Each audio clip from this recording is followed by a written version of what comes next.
Brother Rock Waterman, we're starting this off with a trivia question. What is the difference between a good Mormon and a bad Mormon? Is this a riddle or It's uh, there's a very real answer to this. okay? It's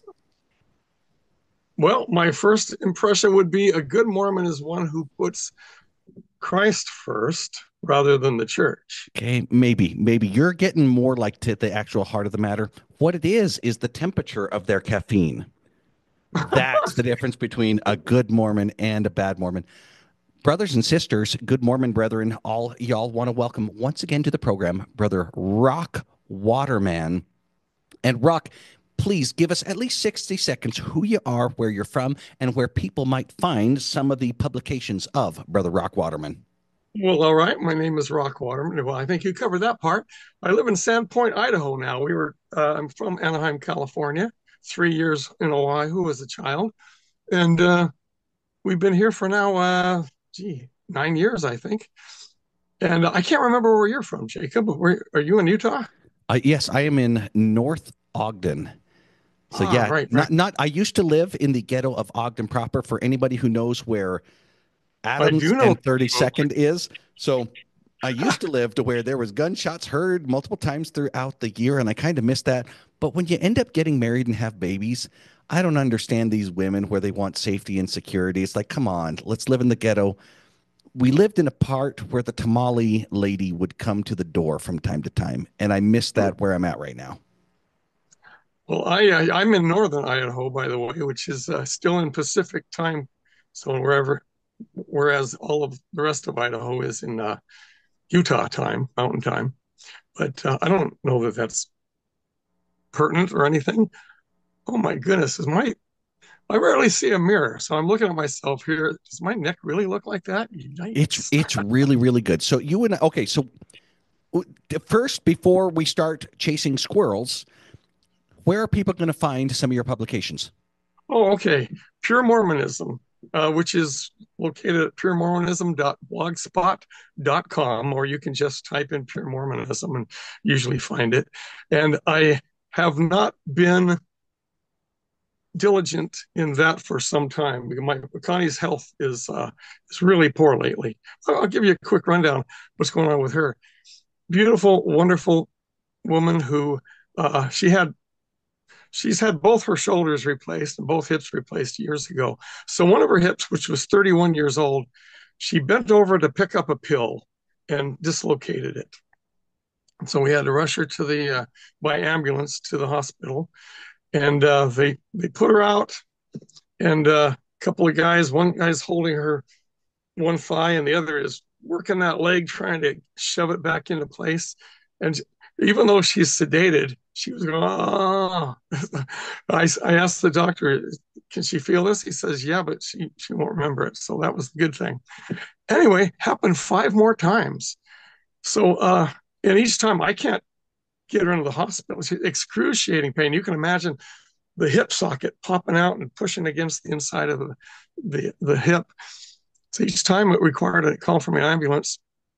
So we set up a surgery with a new surgeon, and he put in a larger ball socket because the one she had was 20 centimeters and it would just keep popping out. He put one in that's 32 centimeters, which is bigger, but it's extremely painful. It's added some height to her on one side. So we talked to the doctor about this, how she just doesn't seem to be recovering. And he says, well, that's not the point. She's not necessarily going to feel better.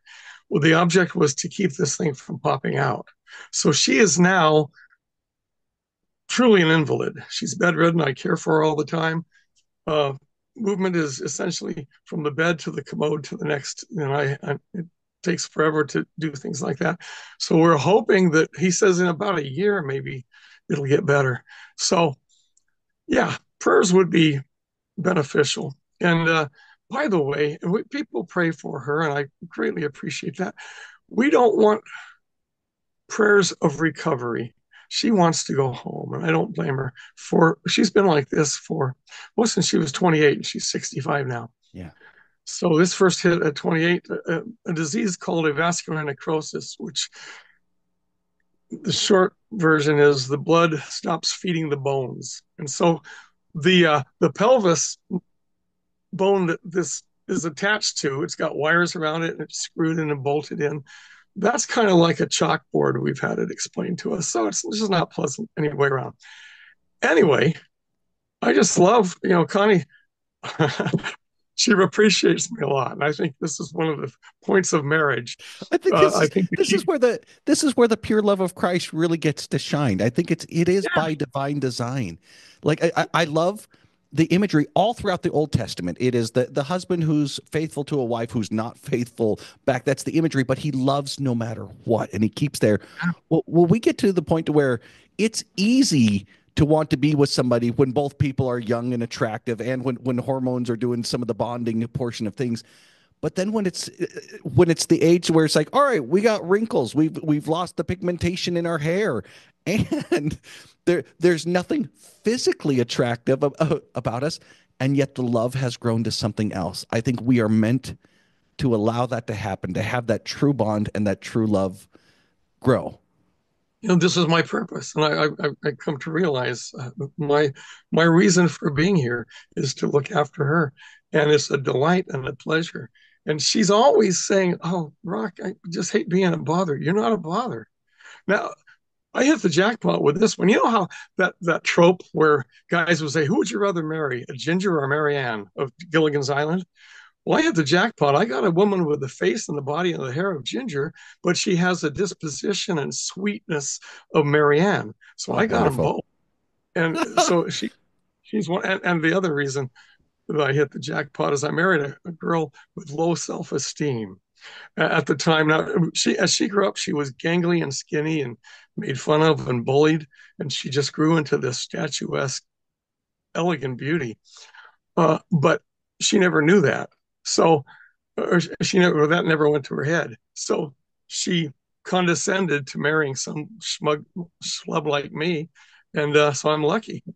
And yeah, I've never forgotten that. So yeah, she's been the blessing of my life. Absolutely But it, wonderful. And there's prayers being sent her way. I already know because keep her in my prayers. We had it today, but I love what you pointed out. It's not meant to be. It's like let's recover. I can tell being part of a household of faith, there is not the fear of death, not the fear of the other side. You naturally refer to it as going home. Yeah, I brought her back 3 times and she's never forgiven me. Now, the first time she was choking on a tortilla chip, and I wasn't going to sit there and say, well, this is our chance.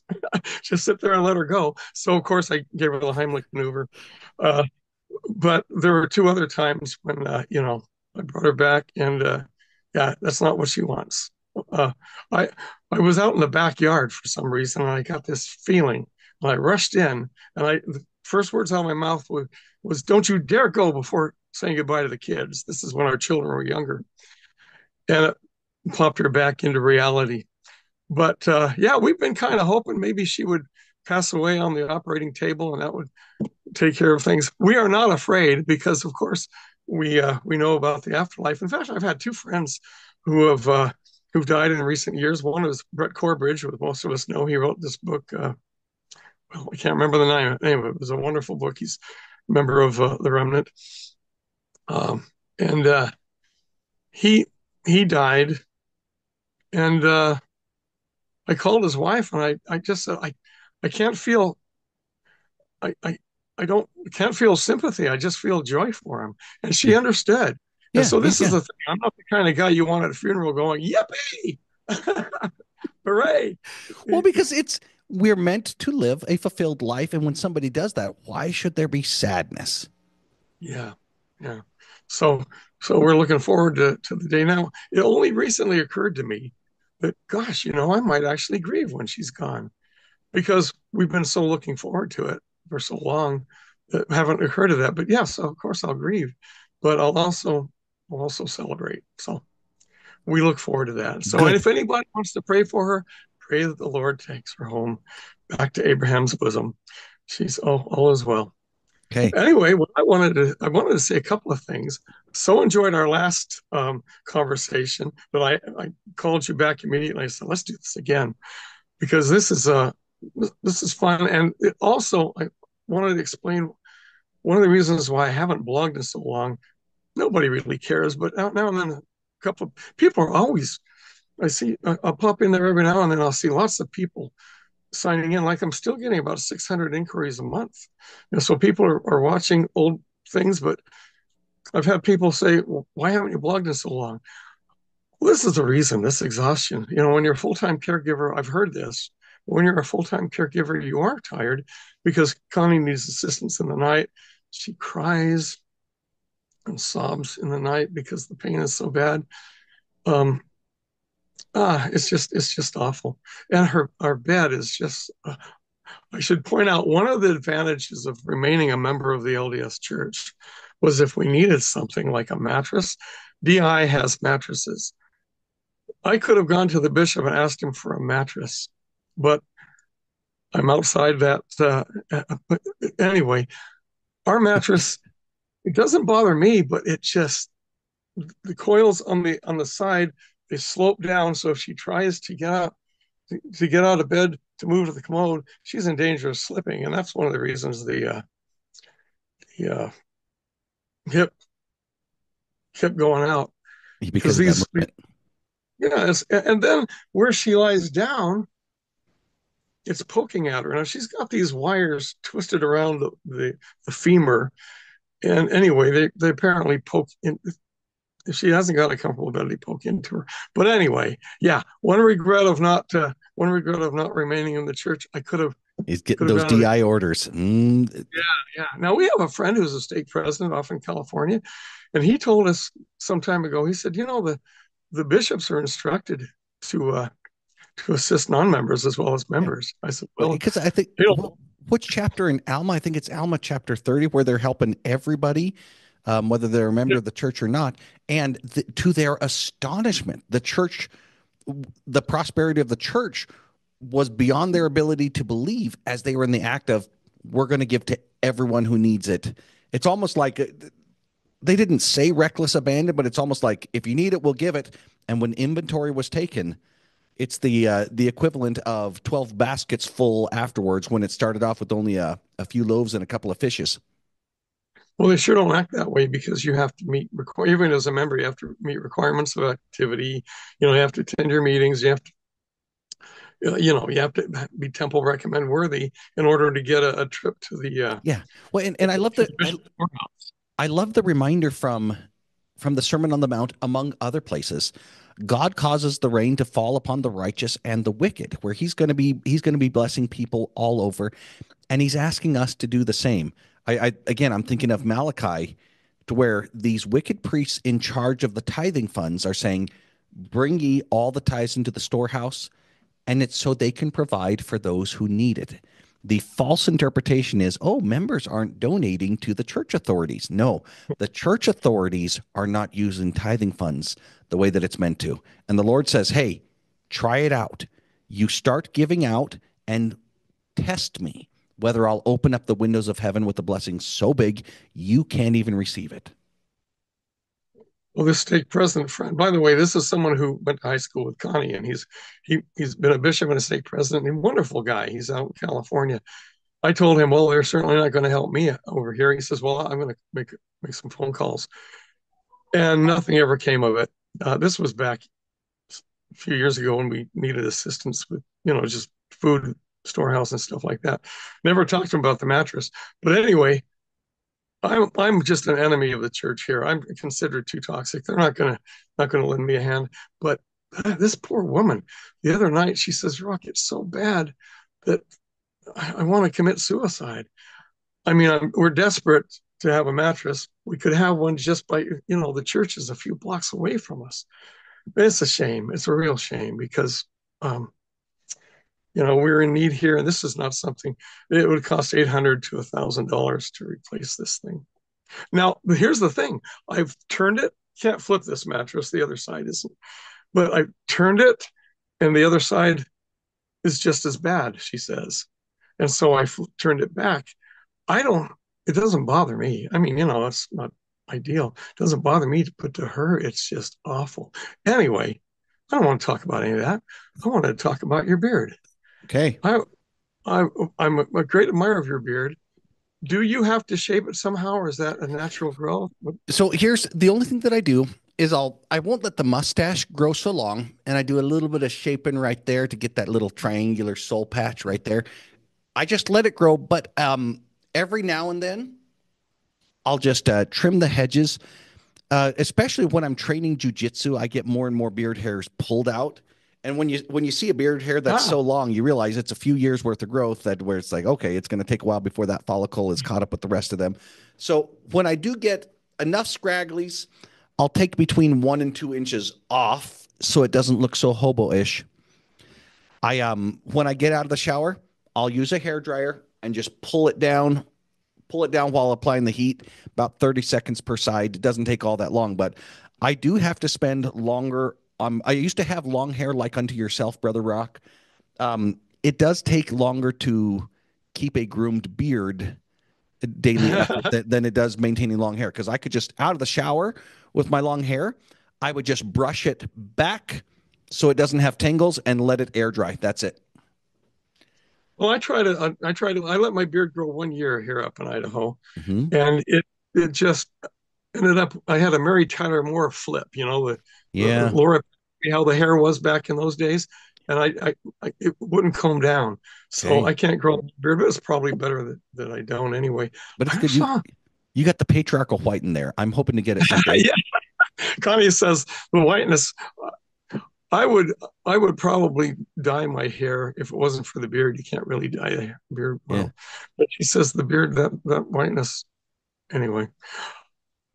I'm not.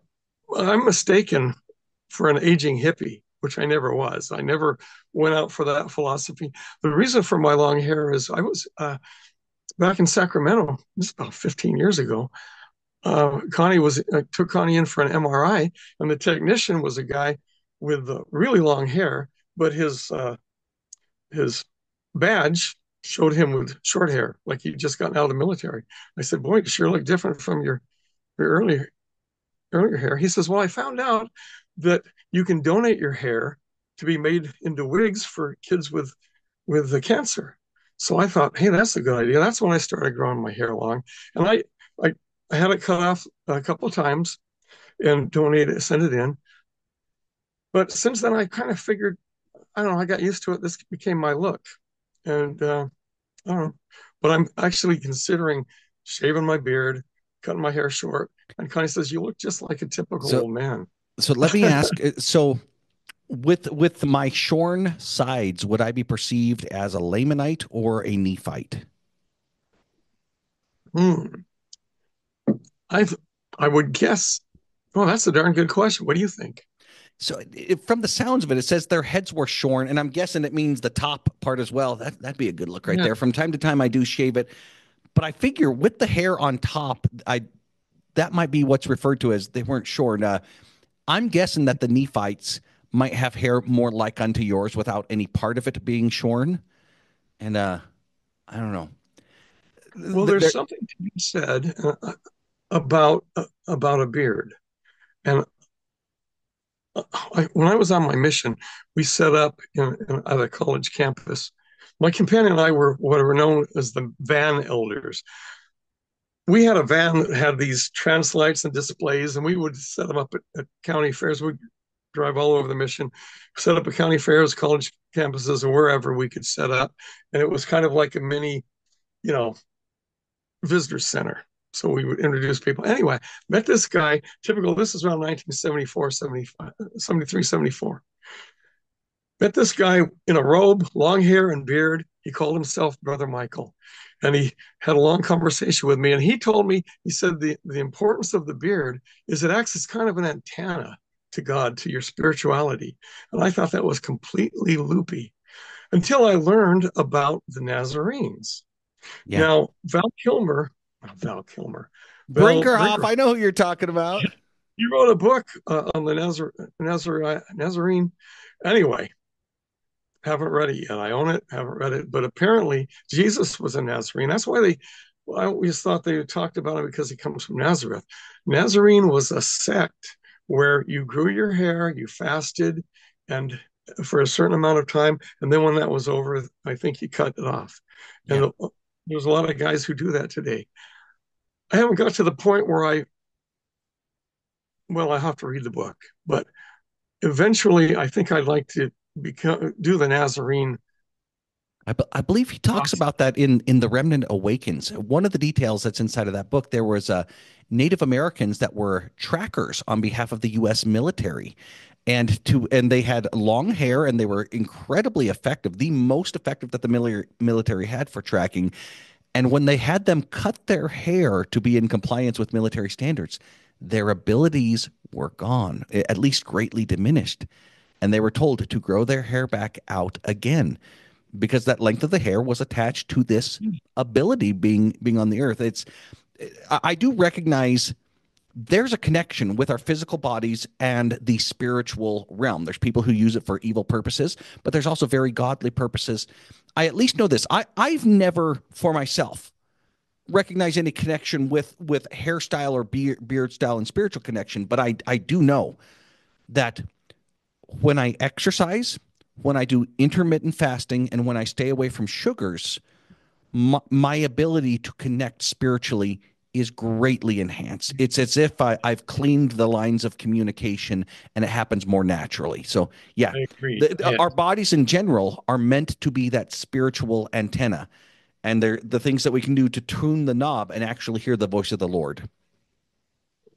I read Alan Sherman's autobiography around 1965. I was in junior high. And I don't know if most people know who Alan Sherman is. Alan Sherman was Weird Al Yankovic's idol. Okay. He was the one who wrote parody songs. Well, he wrote about how now in the mid 60s, nobody had a beard. No man had a beard. Sebastian Cabot had a beard, uh, but no one else. This was before the hippie era. Anyway, he wrote about how Alan Sherman grows a beard. And he wrote about the reason. He says, I noticed that every morning I would go and God would put these whiskers on me and I would scrape them off. And the next day I'd look in the mirror and God put them back on there, so I'd scrape them off again. And next day scrape them off again. He says, finally I decided to stop fighting God. I don't know why most of us growing up thought, what in the world is the reason for these beards? They're such a hassle. We are always having to shave. I think God knew what he was doing, you know. Uh, Certainly in the time of Christ, um, all the Israelites had beards, and yet, what did the Romans do? Romans cut their hair short; they shaved. So I think if you want to get closer to God, Yeah. stop fighting him. Well, But well, well, well, clearly the most evil people that we know of in the world right now, whether it's human traffickers in charge of like multinational corporations, governments, things of that nature, the men in general look like these clean cut, yeah, very well put together businessmen and have all of the outward appearance of respectability. There was that outward appearance compared to what's on the inside. I've been reading the New Testament with my kids, and this year. We've read all of Matthew, all of Mark, and we're in the book of Luke right now. And my 9 year old daughter, she's making connections when Jesus rides triumphantly into Jerusalem, and when he comes across that fig tree, big bushy leaves, and yet there was no fruit on it, and Jesus cursed it. And I asked, why did he curse it? And I saw the Spirit give a bounce to my daughter, and she says, it's because they're just trying to look good on the outside, but they don't have any real fruit. And she was already making a connection to where this is a call out to those who put out the perception we're in charge of God's temple, we're in charge of all the synagogues. It's big bushy leaves, but no real fruit. And that fruit at this time in going through the New Testament, Matthew, Mark, and Luke and John, that's what's standing out to me by the Spirit is the requirement for fruit. John the Baptist, when he when he's baptizing over and over again, there's a movement happening. He sees the Pharisees and scribes at a distance and calls out publicly, "You generation of vipers, who told you to flee from the wrath that's coming?" And what does he tell them they have to do? The axe is resting at the root of the tree, and if you are not bringing forth real fruit, evidence of your repentance, you're getting chopped down and thrown into the fire. And that fruit and that warning of bringing forth the fruit that God asks us. It's what's required. I cannot imagine that shopping malls and investment accounts are the fruits Mm, that Jesus is asking. no, not at all. Well, we don't really know the purpose of the temple because Joseph didn't live long enough. Brigham Brigham said, as far as the ritual we go through these days, he said, "I got it word for word from Joseph." I don't believe that at all. In the first place, he didn't spend that much time How with how Joseph. how dare you impugn the self-serving memory of Brigham Young? Oh man, I tell you, I used to bristle at people who would suggest that he. But Brigham himself admitted twice. He once said, "I I am not a prophet," as was Joseph, and another time he said, "I'm not the legal successor to Joseph Smith." So he's not. He himself admitted that, and if he isn't, then the guys. Well, I wrote this rather long post about Russell Nelson. It's titled, "Why are you still calling this man a prophet of God?" Because the thing about it is, this was the one when he was reinstated or instated as the prophet and president. Every detail was covered. He talked about it. The papers talked about it. The apostles talked about it. What we don't have is what the one thing that the Lord said in Scripture is that a prophet has to be appointed by God. So they went through this whole thing about how the brethren lay their hands on their head. Where was God in there? Did anybody hear the voice of God? Was it recorded? No. Yeah. They so he has every right to be the president because the people can elect the president of the church, but people can't elect the prophet. We can sustain him as a prophet. That doesn't make him a Yeah, so if Brigham wasn't a there's a prophet, this difference. is why they didn't like. Well, I was just saying Go I ahead. didn't mean to interrupt. There's a difference between us in our best efforts, even trying to follow God, and what we do as men and women to put people in positions. But it's God who has to interact. I'm thinking of Samuel the Lamanite, high on the city wall, prophesied unto the people lest they all should fall. Um, Jesus vindicated Samuel, this outsider who's prophesying. When Jesus came in Third Nephi, he said Mm-hmm. he reminded them, "Did you write down what Samuel said regarding the resurrection?" They realized, "Oh no," and he's reminding them, "Write it down now." Jesus is saying, "I gave him the words," and then we even have Jesus confirming, "I told Samuel, whatever comes into your heart, say it out loud." And this is Jesus giving that direction. It's very different than the process of pre-approved correlated messages read from teleprompters. Now, I totally recognize the Lord tells people to write it down, and there's probably I suspect that the Sermon on the Mount was probably thought about before it was delivered, probably written down and notes. We don't know that for sure, but it seems to be very, very clear. There's plenty of other prophecies from Isaiah, from Jeremiah, and others to where it's written down and then it's read. So I'm not opposed to something being given by the Spirit and then read. But Samuel was at the point to where Jesus says, if it's in your heart, say it out loud, and I'm vindicating you. I know I can trust you to say words that are authorized by me. If it's in your heart, say it. And he Yeah. does. That's what a prophet is.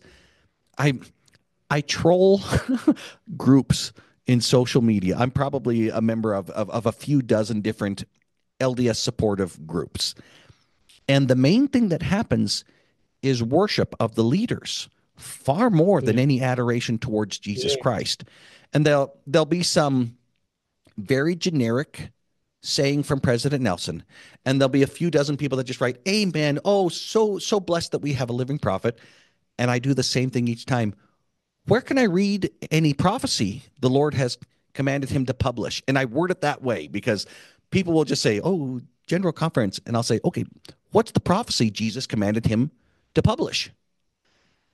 And nobody has anything other than like, "Are you a member of the church? What are you doing?" And it's just now suspicion and derision. And it's just like, hey, if he has a prophecy, I will republish it and send it out because that gives us the opportunity to have it confirmed or corrected, whatever the Lord wants to do. But it's as if there's deliberate ignorance to where there's no fruit on this tree. There's big bushy leaves, but that's not the fruit Jesus is looking for. Well, as we discussed in our first podcast together, I took the question. I took the question to the Lord. I wanted the Lord to know if the Lord is Thomas Monson your authorized prophet on the earth, which we all should be doing.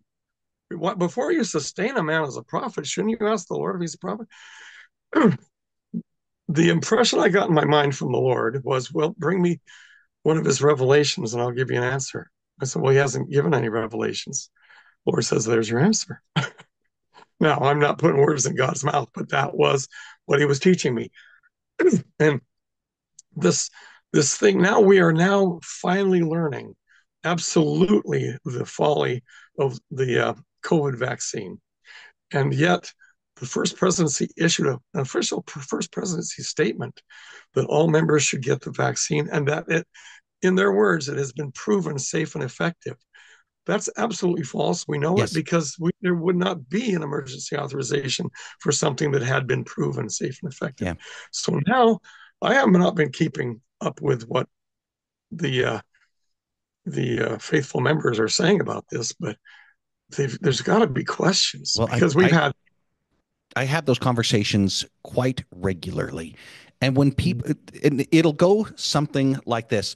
When they publish this, that's the answer from the God that they pray to. The God that President Nelson prays to sent this vaccine. And it's the same God who told people to create the disease. And they hate that wording. It's like, no, the God that President Nelson prays to. And they'll talk about, well, they had to go along not to cause. And I said, hey, do not put words in President Nelson's mouth. He said so for himself. The God he prays to sent that vaccine. You look into it and you realize that's the same God who told Anthony Fauci, send money to get this disease developed. That is the God he prays to. Do not put words in President Nelson's mouth. That boy, amen. They hate that because they recognize it. I got kicked out of another LDS study group somewhat recently, an in-person one. My family was invited to. There's a homeschool group and a number of families get together on Sundays. That's a different story, but a significant percentage of these more independently minded LDS people, a decent percentage is, I'm really worried about what the church is doing here, what it's doing there, recognize this because they know the vaccine's evil, but they're still holding on for some reason that's becoming more and more nebulous. Yeah, well, it's the So, traditions of our fathers. well, It's our traditions. As you know, as I've written many times, I was as stalwart, follow the prophet as you can get, until the question came: when was he appointed? When was he appointed by the Lord? And people say, well, we have to have a prophet. We do. We had Joseph Smith. There's nothing in Scripture that indicates that he should have a successor and that it should go down the line. Um, I lost my train of thought, but I, I do recognize to where there's certain kind of callings, and I believe Joseph Smith had this calling, and something similar happened. In the days of Moses, it was a literal gathering. There was no stakes scattered across the world united by correlated materials. It was gather into one, and God spoke to Moses. And when Moses, after his death, the book of Joshua starts off with, Joshua, I, the Lord, am speaking to you. You're witnessing that I'm now speaking to you the way that you saw me speak to my servant Moses. So there was that, and that was a time of the people gathered in one. I think Joseph Smith was attempting to gather the Lord's people in one. The Doctrine and Covenants section 101 verses 43 through 62, the parable of the redemption of Zion. What happened in that parable? They were told here's the choice piece of land. Here's where the gathering's going to happen. Plant the 12 olive trees, put the hedge round about, build the tower. And those who were tasked with that became slothful at the tower portion of it until the enemy came and took over. So according to the Lord in Doctrine and Covenants section 101, according to the Lord in JST Matthew 21 verses 50 through the end, as well as Isaiah, among other places, who's in charge of the Lord's vineyard today? It's the Lord's enemies. And the fulfillment of the parable of the redemption of Zion, the Lord's going to gather the strength of his house and say, tear down their false tower and scatter my enemies. I believe Jesus is giving that same fulfillment of the prophecy as he prophesies in 3rd Nephi chapters 21 through 23, where he repeatedly says, the house of Israel is going to rise up again. And these unrepentant Gentiles who have risen up in the pride of their hearts above all other nations, I will have the house of Israel go forth among them like two lions among the flocks of sheep. There ain't no stopping them. So that is such an emphasized, repeated prophecy, in particular, the Book of Mormon, and it's warned of in the Doctrine and Covenants as well.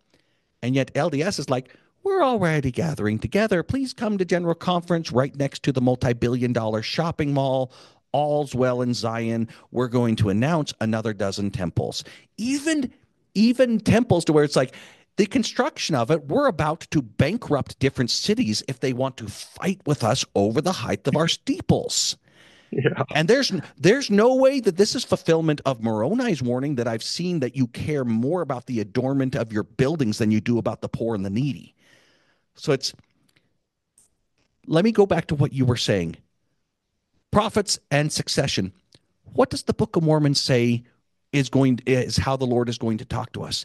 He doesn't say you're going to be hearing people at General Conference. He doesn't say that I'm just going to continue to send one person who's in charge of all the keys throughout the whole world. What he says is these voices will cry from the dust. And Mm. you have to pay attention. That's what Jesus says. They will cry from the dust to you. And then Jesus reemphasizes. He doesn't say, study, come follow me. He doesn't study General Conference. He says, read the words of Isaiah. Everything that Isaiah wrote has already happened, and it will happen again. I'm given 3rd Nephi 23, verses 1 through 3. So he's saying, these voices are crying from the dust, and you are commanded to pay attention. That's the method Jesus gives.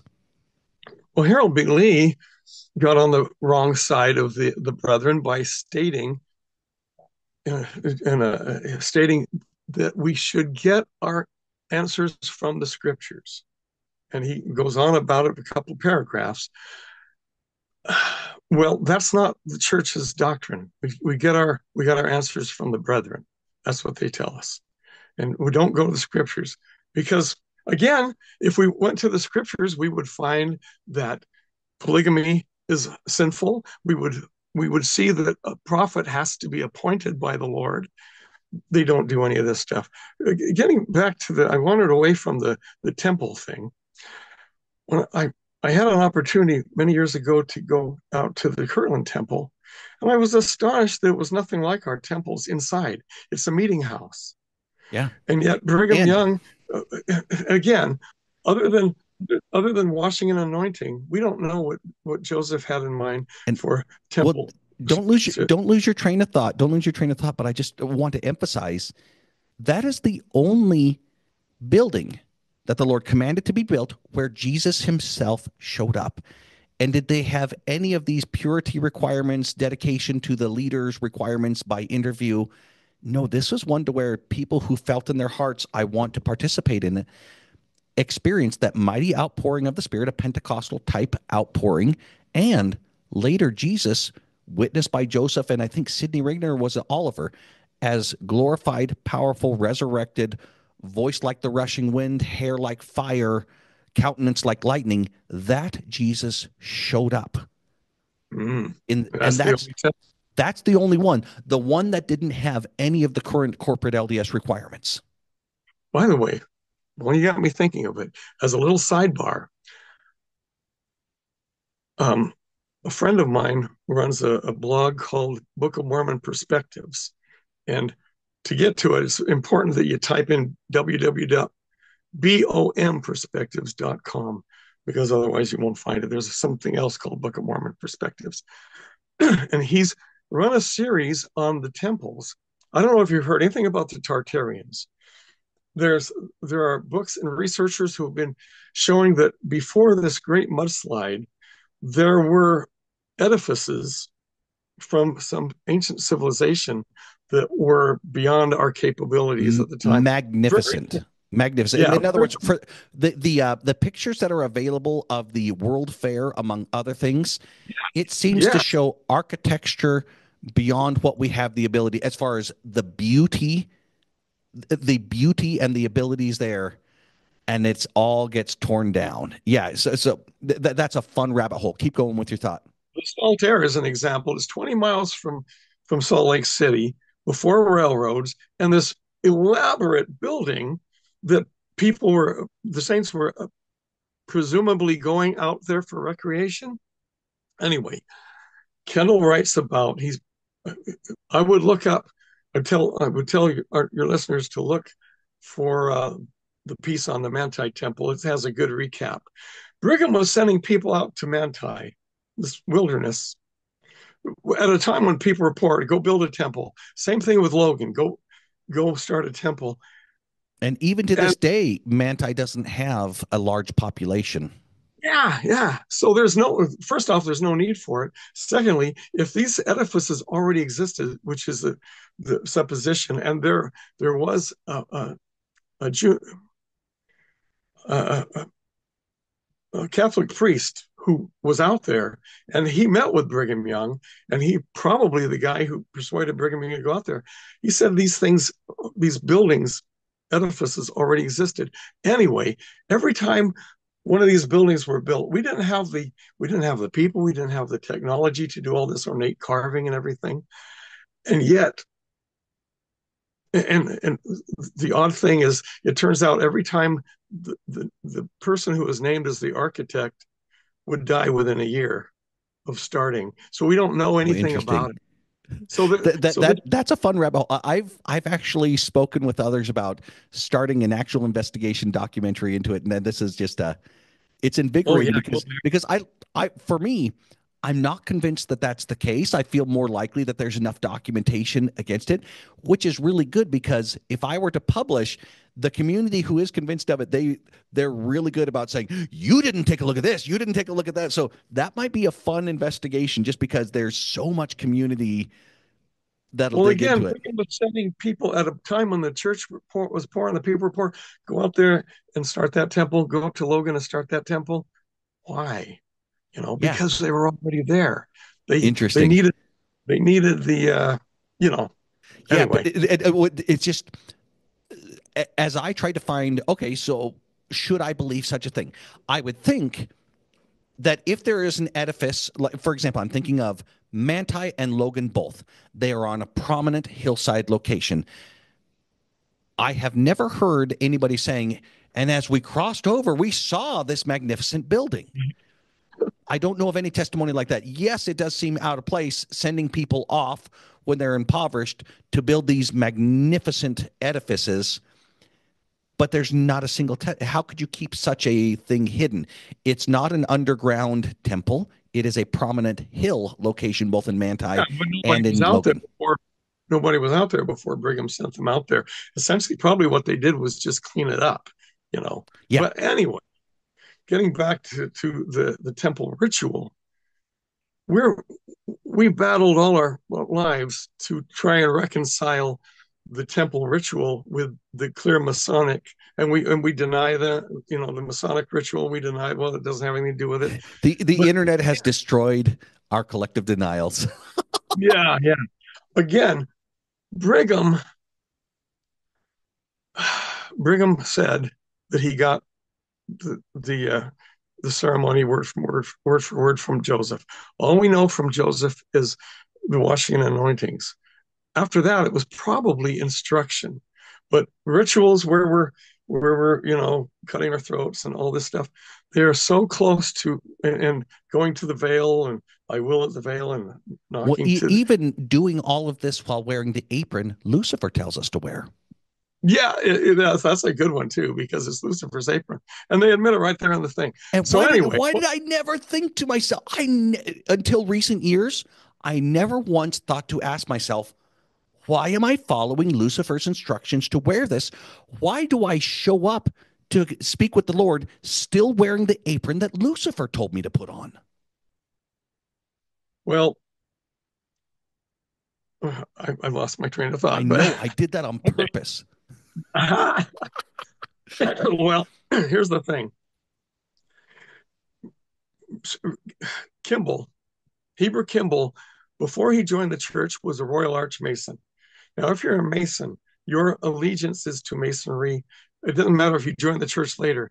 His allegiance remained with Masonry. So did Willard Richards. And these are the guys who created this ceremony It, that it's this clearly an adaptation of the masonry of their day. when I went through the temple, I thought this just rubs me wrong.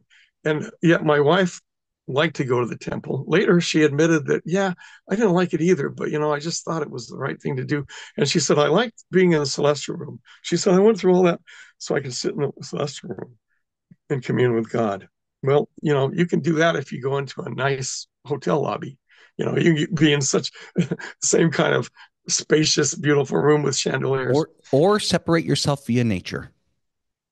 Yes, that's the most important, which I only recently discovered. I used to hate nature, but now I realize that that's where where you can commune with God. Anyway, long story short, there was a thread on Reddit where some former temple workers weighed in. They were talking about how we have no more names to baptize and to seal. Oh, and one more thing. Brigham Young convoluted sealing with marriage. A sealing was something separate from marriage. And we know very little about that, but he was sealing husbands to wives, not to him, but those husbands and wives to him in order to create a chain of some type of chain going back to Adam. That was apparently the idea. But you didn't seal a marriage. You married people, as you know, in the original section 101. That's where the doctrine of marriage is, that marriage is a man and woman standing in a public place or feast. This is not isolated to just where you just have a few family members who are worthy. So anyway, Can I the let me I want to say don't lose your train of thought, but it's kind of fun when I make you do it. But I feel bad. The audience is going to be mad at me as well. Baptisms for the dead. I have a friend in my ward that recently sent me one of the articles from Times and Seasons, October 3rd, 1841. And the little bit that we do have from Joseph Smith, he obviously gave a public sermon. The notes of that sermon were recorded and published in the church newspaper. Baptisms for the dead were never baptize everybody. Humanity will be saved by us doing these ordinances. The way that Joseph Smith taught it publicly, those within living memory of those right now, my great grandpa Rock, I remember, no, my grandpa Rock, who's been dead, he was such a good man who looked to take care of the poor and help others.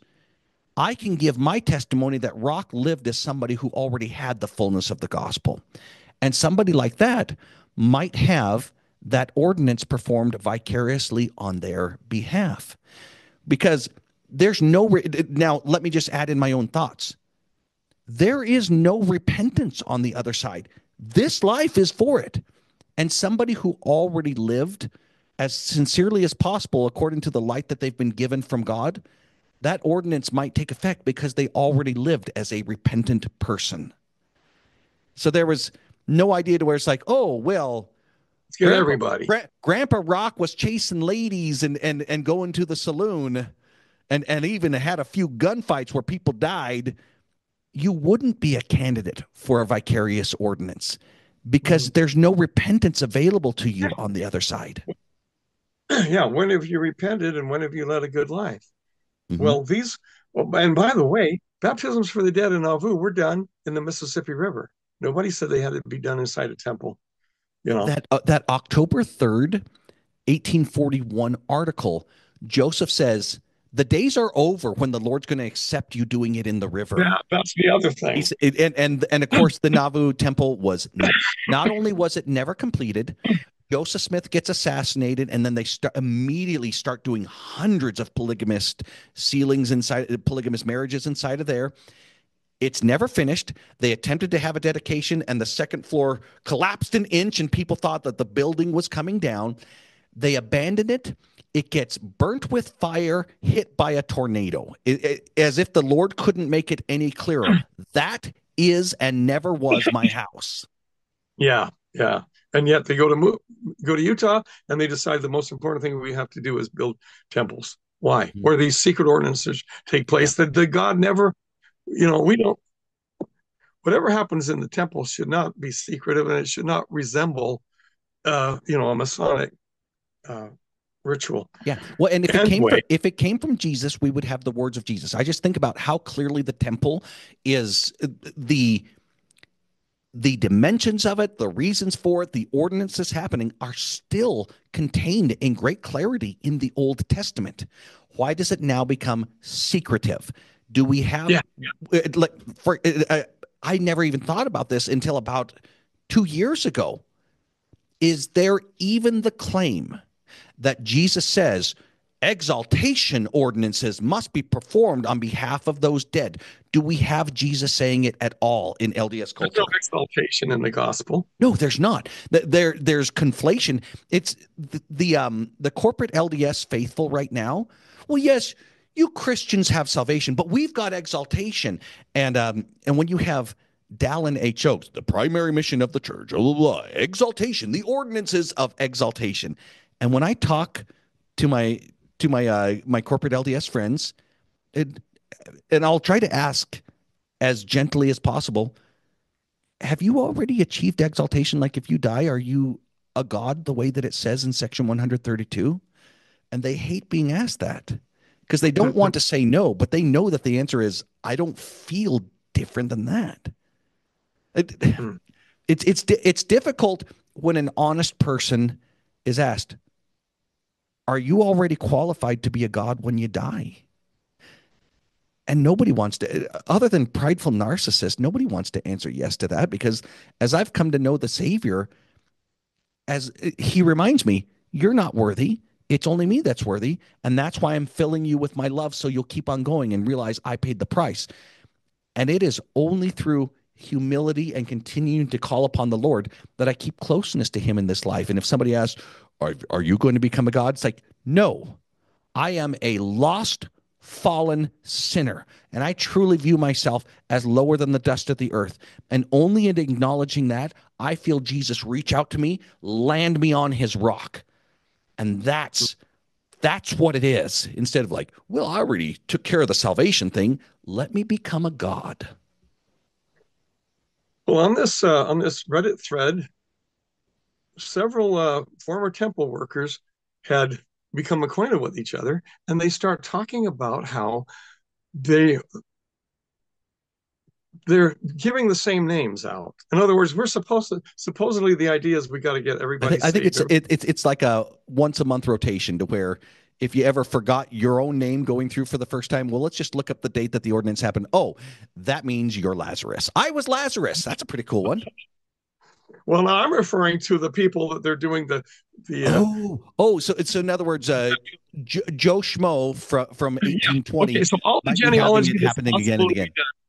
We have all the genealogy, all the gravestones of all over the world have been copied down and put into the databases. So we know everybody that we can know. And so now, even to the point where sometimes somebody will just have a first name. So Mary. So I'm doing this on behalf of Mary.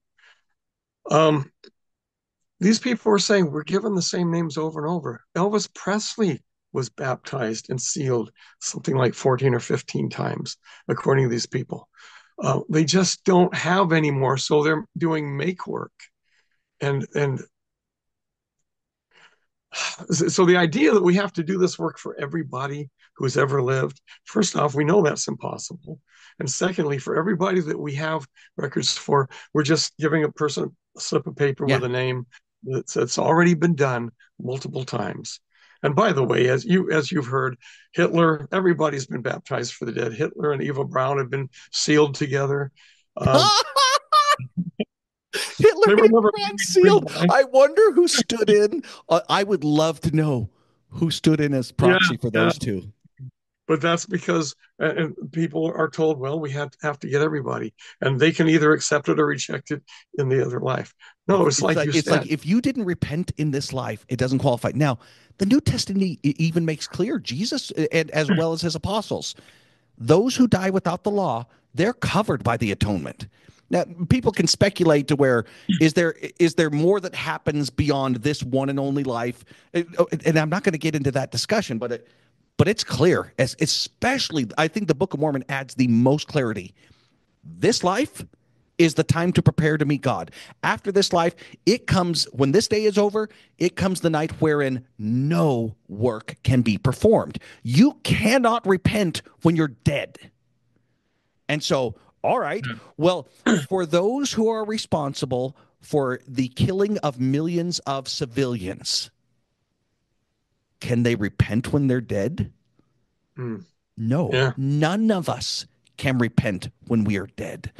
The little bit that we have regarding baptisms for the dead, Joseph Smith indicates those within living memory right now to where we can say, like, my grandpa Rock was a good man. He lived as somebody that was already living for the Lord, even though he didn't have the opportunity to hear the gospel. Since you lived already as a repentant person, that proxy ordinance would happen. And I believe that's the only situation in which somebody who may be judged accurately for the life that he already lived as if he had already been baptized because that's the way that he lived. Yeah. Well, again, people who are going through the temple thinking this is so important for my exaltation, it's make work, it's a waste of time. They're fooling themselves. And And and and not only are they fooling themselves, how do you get access to that building? By having at least two interviews to verify you think these people are the only ones that can give you access to Jesus' saving ordinances, and you are paying your 10% of your income. Those two yeah. requirements, in other words, it is their craft. When Jesus was now entering triumphantly into Jerusalem and teaching every day in the temple, these scribes, Pharisees, Sadducees, chief priests, they all realize this guy is about to destroy our craft. And that's why Yeah. they were homicidal. What about those who come to know for themselves? Jesus is the Holy One of Israel. He is the keeper of the gate. He doesn't employ any servant at his gate. And anyone who's saying, you need to pay income to have access to this building is teaching you to be unfaithful to Christ. If you have to pass this interview, you know, uh, well, it's sad. It's really sad that so many, but we're people are waking up like never before. And you know what Never I been. think did? Mhm. What I think has made a difference is this first presidency statement about the vaccine. Now Yeah. that people are learning that that vaccine has caused heart failure Yeah. in many people and all kinds of problems, they're saying, "Wait a minute, I was in following in my off."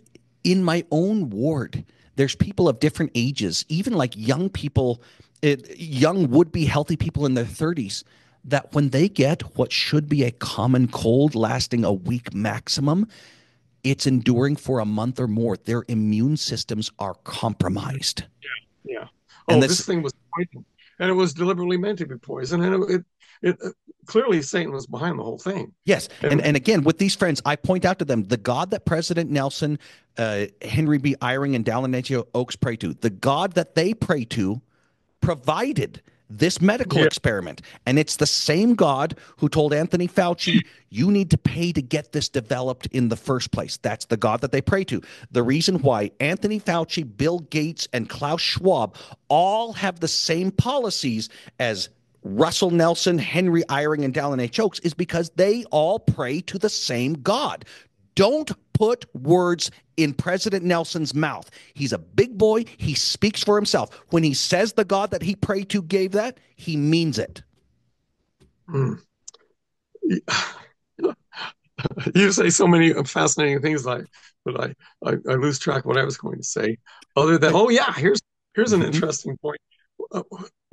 back when Monson was president, I was looking for a photo of Russell Nelson online. There's tons of them, and he's always scowling, always has this.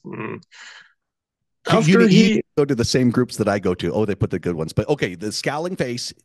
Once Monson died, he's beaming, he's happy, he's on top of the world. Why not? He's the richest man in the world. All of a sudden, he controls. But it's interesting. But you can still see. It baffles me that members of the church can look at this guy and not see the demon in his eyes. He just he, There's something going he's on. not a good man. This Well, is and here's the interesting thing. I've always had such a positive perception of the leaders of the church. When I was a young missionary, when I would think about being able to meet one of the apostles of the church, I would become emotional, thinking to mm-hmm. myself, then for some reason, I believed I can't know Jesus for myself, but I could know somebody who knows Jesus. I hope I get to meet one of these apostles. And I never, even with that kind of attitude towards the leaders, I never found anything memorable about President Nelson. I never felt drawn towards him at all. And now I recognize a whole lot. I have never seen any visual manifestation of President Nelson demonic other than the fruits that he has, like mandated medical experiments, lockdowns, continuing corporate growth. Yeah, can you imagine the LDS Church followed through with the lockdowns and the masks Yeah. and Yes. and canceled meetings, which Yes. was turned out to be a very good thing Yes. because once people got out of the habit of going to meetings, they stopped going. The church is just a couple blocks from me, and around 11 a.m. There are two Hmm. wards meeting. The parking lot used to always be packed. Now there's just a smattering of cars in there. At 11 a.m., people just got wise. They just woke Yes. up and said, Well, and I've heard multiple testimonies of people recognizing since we started worshiping at home, there's been an increase of the spirit, and we don't feel like going back. We don't want to go back to the building. yeah. And that, "Oh, and you have the sacrament at home. It's the worst thing you can do, according to the brethren." well, that's the But reason they excommunicated me. My bishop, Pete Glenn, that's right. called up the stake president, Cam Ryan, to take disciplinary action against me while they were a lockdown mask cult, not even allowing hymns to be sung if you dared enter the building. They held a disciplinary council against me for doing the sacrament in my own home with my own family. You can't find anywhere in Scripture that prohibits that. Nowhere. We're commanded to take the sacrament, but no, not unless the bishop's present. Come on, man. Anyway, uh, so Ah, that's okay, so that's here's the demonic thing that I did witness. This was 2020 or 2021 when Todd D. Christofferson gives his general conference talk, and in the very first paragraph, he is lauding the uh, the goals of the United Nations Agenda 2030. I'm watching it in my living room just over yonder, and I see in my mind's eye clearly, I see his teeth become dark and decrepit, his eyes become dark red and bloodshot. That man has demons. When he is supporting the most prolific and powerful child sex traffickers in the world at the United Nations, among other places, and he's doing it from the pulpit in General Conference, I saw a glimpse into the evil, decrepit nature of that man, even though his outward appearances, that perfect white hair, those pearly teeth, his complexion looks great. Somebody pointed out to me the greatest talent of Lucifer, the adversary, known as Satan, his ability to appear outwardly the opposite of what he truly is. That's the great deception where this person is now mistaken for God. He mm, appears that way on the outside, and inwardly, it is dead men's bones. It is some of us hate. like you can see it, and we're Yes, puzzled that others cannot. I'm absolutely baffled that people can't look. Um, Russell Nelson in the eye and realize this man is not a man of God. Yeah. It's the opposite.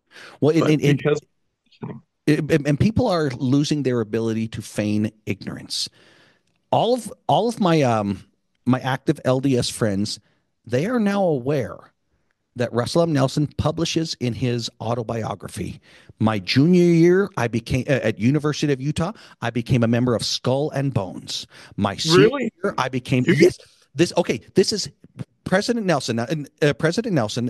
If anybody wants to do a Google search on this right now, his autobiography is called Heart to Heart. Page yes, 134 of his autobiography, University Life. He has one paragraph, and the two key sentences in that one paragraph: in my junior year, I became a member of Skull and Bones Honors Society. And in my senior year, I became a member of Owl and Key.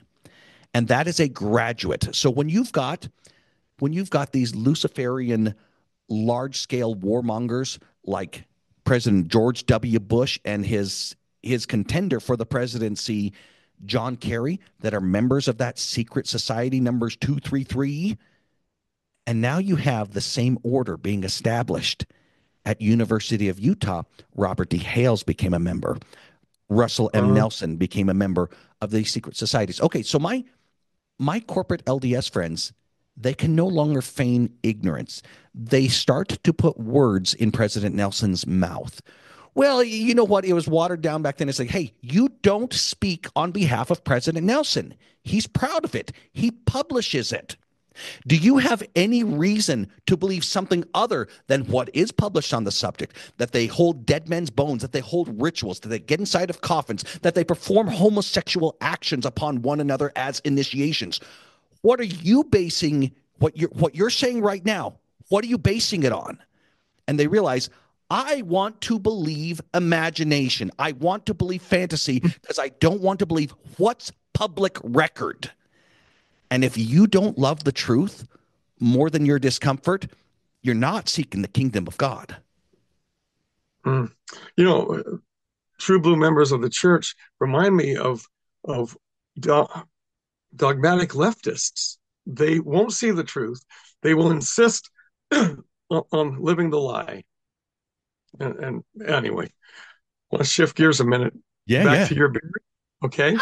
I recently, Back to I your beard. recently, I saw a study recently about how what men think women find attractive versus what women really find attractive. Now, beards are in there; they're good, but a man will think that women are attracted to that rugged look, bearded and rugged in every way, lumberjack. In reality, that's not the case. There are facets of manliness that are attractive, but they want something soft in his face as well. And this is so they showed these photos of men. A rugged man said, do you think a woman would find him attractive versus this guy who was not so rugged? They always picked the rugged man. The woman would pick the man who looked less rugged. And here's something else. And I'm Um, just thinking of and the heartthrobs in the past few decades. They do have a softness about them. well, look, There oftentimes is ruggedness and masculinity, but not that hardened kind of ruggedness that I think you're describing. look at all the teen idols throughout history.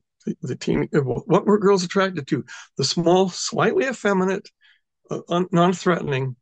Now I'm not saying women are attracted to effeminacy, but they want kindness. They want to look in the eyes and see understanding. And here's the clicker. You would think that somebody who is a bodybuilder, really cut, really, you know, highly defined physically, that that's what a woman wants in a mate. No, what she really wants is the dad bod. Now, we have to understand what a dad bod is. He's not somebody who's schlubby. A dad bod is a guy who's reasonably fit, but he's not got everything defined. She wants somebody who is going to play with the kids. So even though sometimes the Gentile women in particular are attracted to the bodybuilder, That's not what the normal woman wants in a man. She wants kindness in his face. She doesn't want somebody, a muscle builder is self-absorbed. But she She does still not wants somebody who has the ability to protect. oh, oh yes, yeah, so he has to be reasonably fit. But she doesn't want somebody who spends all his time in the gym because that's a guy who is self-absorbed. So anyway, this was fascinating information to me because I guess I fit the slightly cuddly type. Well, the ability to protect, I know, is a big deal. I was traveling with my young family, my wife and young family, from Albuquerque, New Mexico, up to Utah. We were at a gas station, which was a ways away from somewhere, and there was a shirtless guy coming marching up fast to the car, looking like he wants to rob us. And I saw my wife's face, and I get out of the car and I shut the door behind me and I bark at him a friendly thing. He's like, "Can I help you with something?" And he was taken back by that. Oh, it's I just got to see. Do you have $1? It's like, what do you want? It's like, I want to get a drink. Come on inside. I'll get you something. And I took him in and I got him a soda. And I saw the gratitude in my wife's face that I intervened and prevented the family from any potential danger, de-escalated things, and actually helped that guy out. He was intending to intimidate a donation Uh, out of me, but instead, it's a matter inter- of come on inside. I'll buy you a drink. yeah, interesting. But When I that was began, I could tell she was attracted to me at that time because she witnessed, oh, my family's safe because which I'm grateful to be able to do. I'm grateful that there was no fisticuffs, that I actually helped somebody out who might have needed it. But I would not allow him to give the perception to my wife or my children that they're in danger if they don't do what he asks. for some quite some time, I was brawny but overweight. So when I began intensely working out, by the way, I'm a kettlebell guy, so I do all my working out Oh, in the living cool. room. There's hardly only need room to swing things. And I got those at a thrift store. They were, these things can cost $130. Thrift store didn't know what they were. If for those who don't know what a kettlebell is, it looks like a bowling ball with a handle. It's made of iron. So they didn't know what they were. $5. So so so I started working out and I got thinner. And Connie says, I'm worried that you're getting too thin because you might not be able to protect me. Until she found that when she fell on the floor, I could pick her up easily because she's heavier than I am. But I shouldn't say that. She can watch this thing. But we're about the same weight now. But she began to be concerned because she was used to me being big and brawny and intimidating, I guess, in a way. But you know, Despite your strength, you were looking more slender. yeah, I was slender and stronger. So I don't know where I was going with that, but We got there by saying, talking about your beard again, what women really want. oh yeah. There's softness So in if the face, but they want to feel you protected. you've got a face that would be attractive to women. You've got the masculinity and you've got the kindness. And that's what women want. They want to see kind. They don't want to see.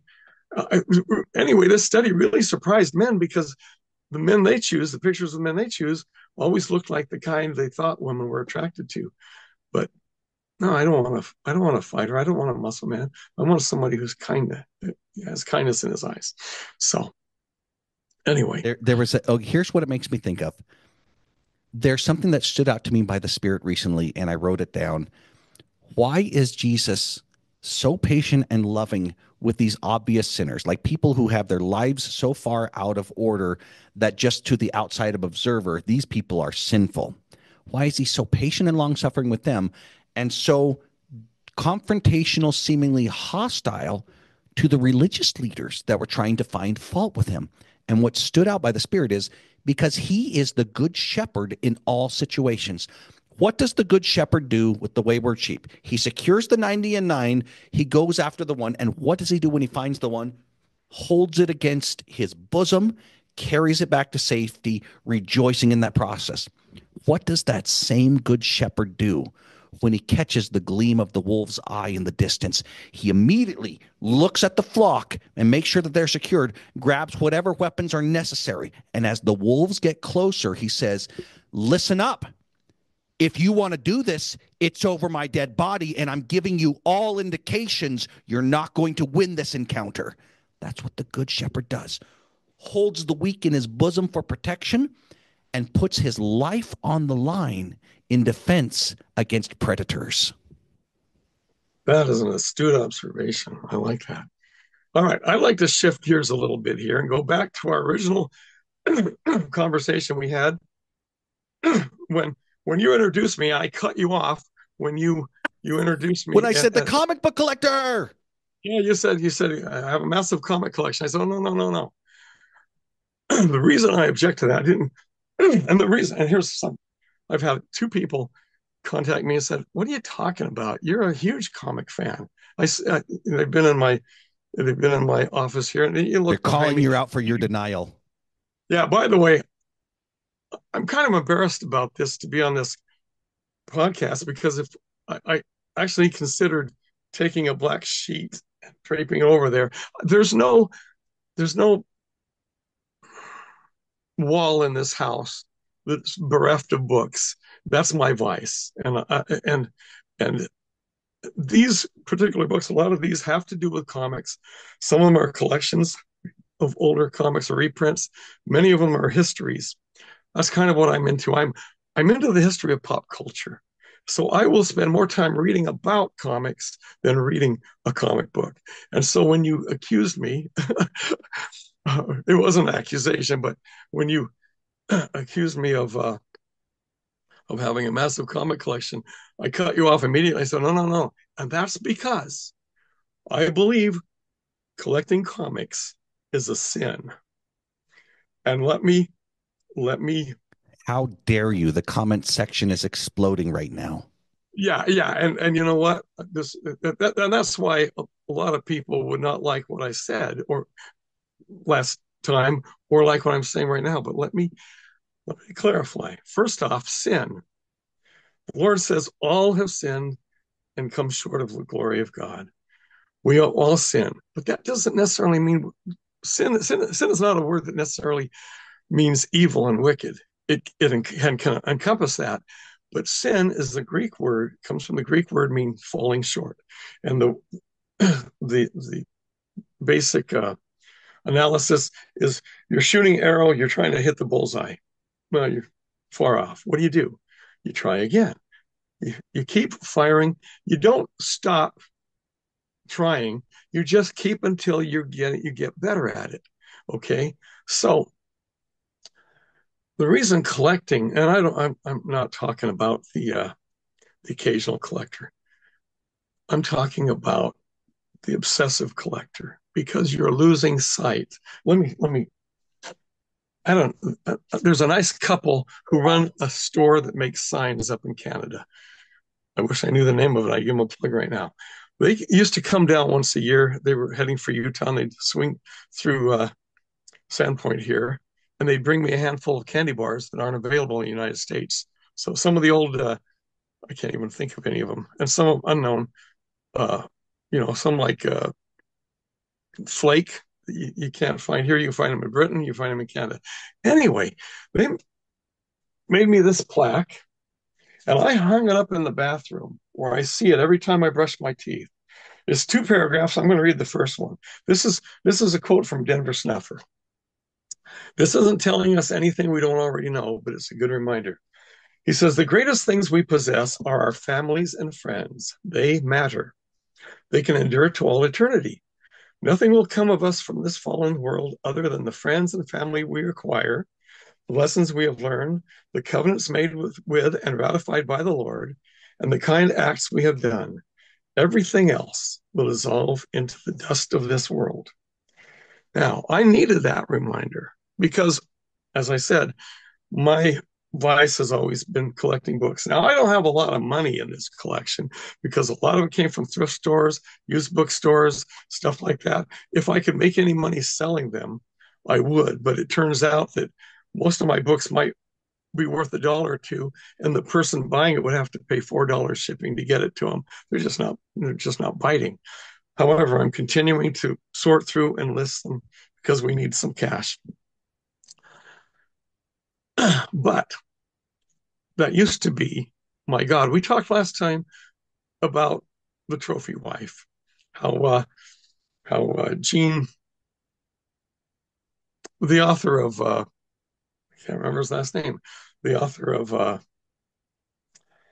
A Christmas Story, always wrote in parables, and the parable of the statue of the woman's leg, he said, Oh, A Christmas Story. yeah, A Christmas Story. So that the he said that's the parable of the trophy wife.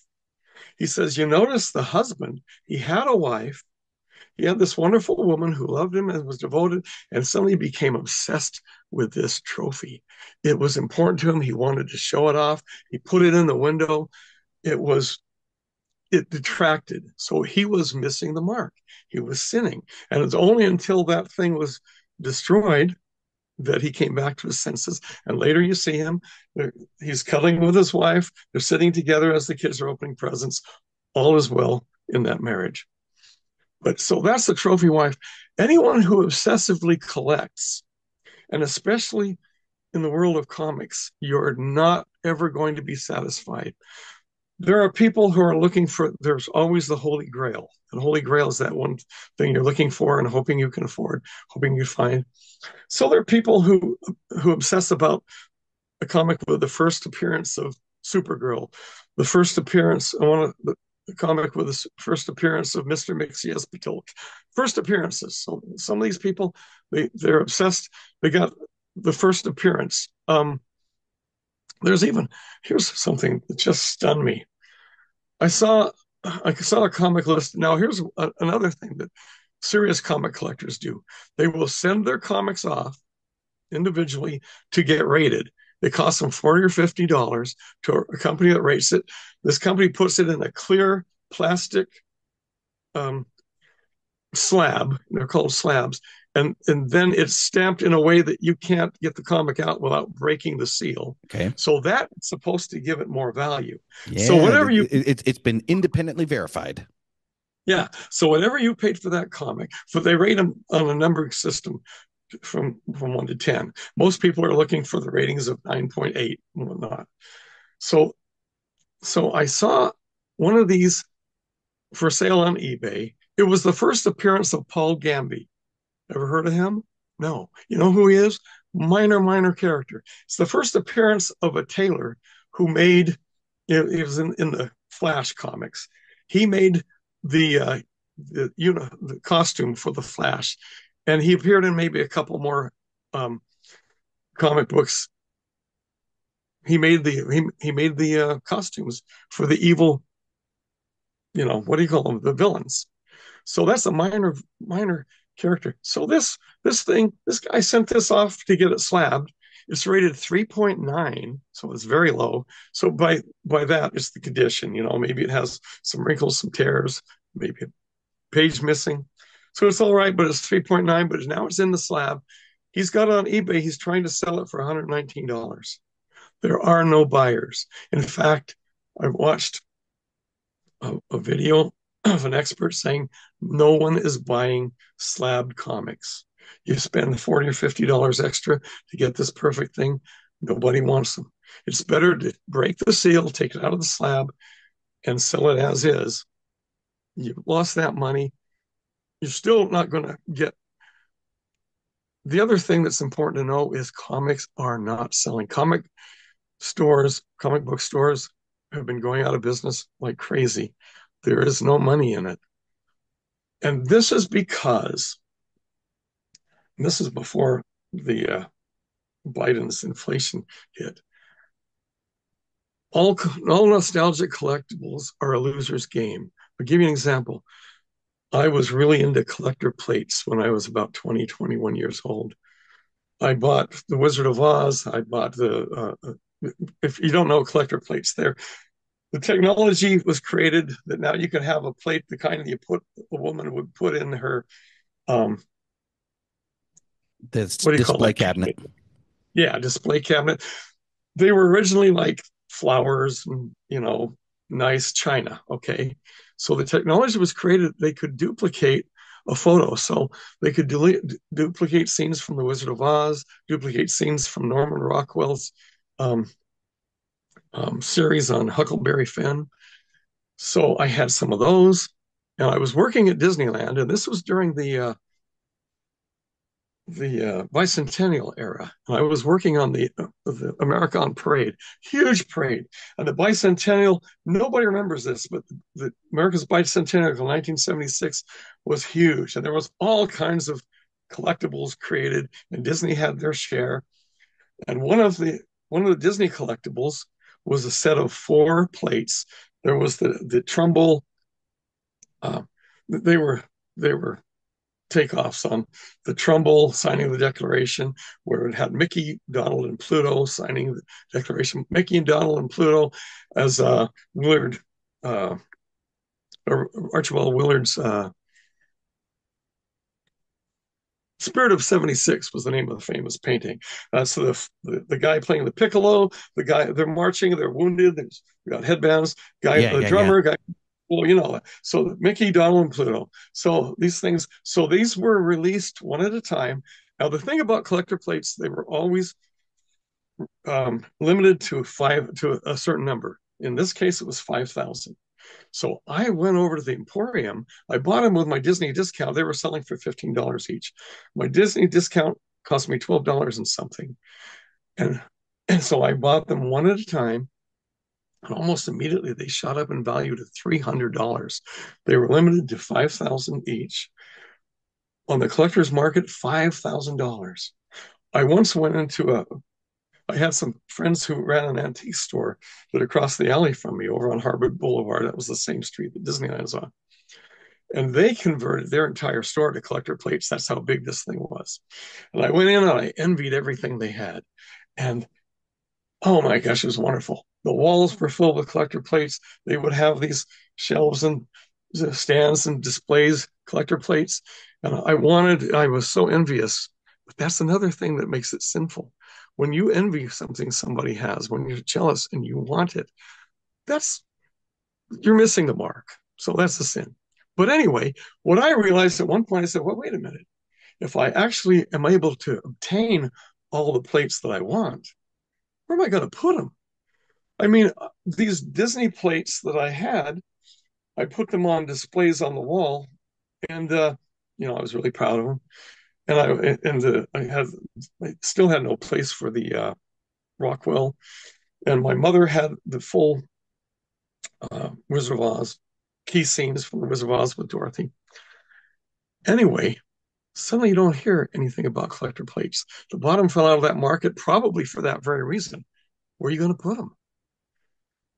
I knew somebody on my mission. She was an Avon lady, and Avon had started carrying um, men's colognes, and they were bottled in bottles of different shapes. All I can remember is bottled in the shapes of cars. She had a wall of her house with her empty bottles on them. That was her display, and it was pretty cool if you like that sort of thing. But my point here is, where are you going to put this stuff?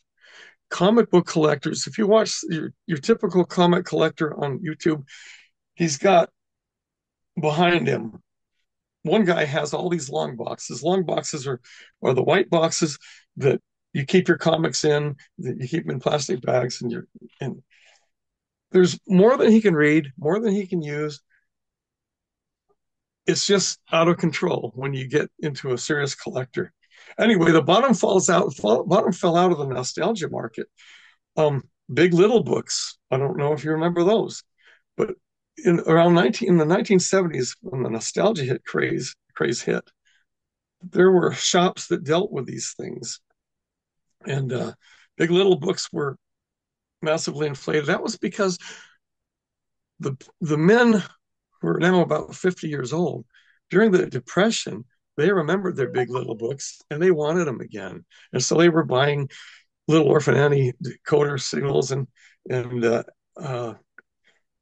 Lone Ranger stuff. Anyway, I'm going way off topic on this, but the thing about comic book collecting is you get obsessive. When I was 20, I was invited an apartment to a collector. There's a reason these guys have a reputation of not being popular with women, not being able to date, not being married. His apartment was a massive. He had shelves and they were all laying flat, and he was showing me all these comics, and I felt jealousy. I wanted that. This is what I wanted. This is what I wanted to attain to. But he wasn't married, and a lot of these guys aren't married because there's no room for a woman in an apartment like They've that. got their life filled up. Yeah, and it's not just because that's all they can talk about. It's also because that's all there's room for. Now, my And wife married. it's even a signal of priorities. Yes, there you go. Getting us back to the trophy wife. When your obsession is something other than the woman you're married to, you need to give it a second thought, which is why I don't buy books anymore. First off, I'm not allowed to. Connie won't allow me to bring another book in the house. Secondly, I can't afford them anyway. But when I did buy them, they just started stacking up. I've got in the living room 3 stacks about as tall as I am against the wall of books that I'm trying to go through to list. You have to go through and you have to list the ISBN number and see if I can sell them for something. But that's the problem. You can't get anything out of them. And so eventually they will revert to the dust. And this is why when I'm brushing my teeth, I'm always remembering my priorities, and my possessions are no longer my priorities. Priority in my life is that sweet, precious woman who's lying in bed, constantly in pain, thankful to me for my every offer of assistance. She can't she can't even understand it. She says, Rock, I can't believe you're so willing to help. That's all I want to do. That's my that's my that's my thrill in life. So that's why obsessive collecting doesn't pay off. And this is a major point I wanted to make. Obsessive collectors are of the impression that their collection will be valuable someday. This is why you see people collecting Star Wars figurines still in the package, mint condition in the package. If you're going to have a toy, keep it out and play with it. Hey, I think I've got them right here. Yeah, you see, I've got the monkeys. Uh, There we go. Then I saw Mickey, her don't. face. I have I'm a bobble. believer. My wife got them for me at a discount. Again, they're not collect. If there's a collectible, it's going to go up in value. These were marked down. She got them for me years ago. I kept them in the package forever. I actually bought a collection of Pez dispensers of Lord of the Rings for Connie because she really likes Lord of the Rings, and they're still in the box. Yeah. That's stupid. They're not going to go up in value. Eat the Pez, you know. But Here's what anyway, so these. well, let me Go say ahead. this. You've got me thinking about meeting the measure of its creation, where it talks about the animal life and human life, where we're meant to do that. If there's a toy that's been built, has it met the measure of its creation? If there is an enjoyment in playing with it, I've got Wow. I've got guitars, and for me, I really dislike a guitar that's in pristine condition because then I feel bad about it getting beat up. Yeah. In Yeah. general, I like a guitar that has plenty of battle wounds on it. Even this one, I inscribed on there where I got this over in a Cedar City area. What was it called? I see. I see. The Guitar Garage back in 2022. And I realized, okay, I'll keep this thing for as long as I want. My son plays it, I play it as well. But this is now something that has met the measure of its creation. If it was behind glass to be admired, I would feel it is a waste. Um, That's something I would have never done was mark up. Now I mark up books. I wouldn't touch my books. Now I mark them up so I can find the quotations I'm looking for. By the way, these wonderful marking pens. Eagle. You used to be able to get them at Deseret Book. I think this company went out of business. I finally, because they were $7.95 or something like that, um, I finally called them myself and ordered a handful so I'd always have some. And after COVID, they never answered the phone, so I think they're out of business. But the thing about these is more like a crayon. So you're not going to get something that bleeds through the paper. Great for scripture marking. I didn't like, yellow markings. I always liked blue. Didn't like the yellow markings that bled through. Anyway, I'm getting off topic here because the point here is keeping things in pristine condition, keeping your toys in a box. You put your finger on it. It is not meeting the measure of creation. It's only being kept that way in order to keep some mythical value. Um, it was Stan Lee who once said, "Hey, the reason comic books aren't valuable anymore is because the ones that were valuable is because they were rare." In the 30s and 40s and 50s, mothers would clean their kids' room and throw out all their comics, and still they're rare. But even the ones that are rare, you got to have somebody who wants them.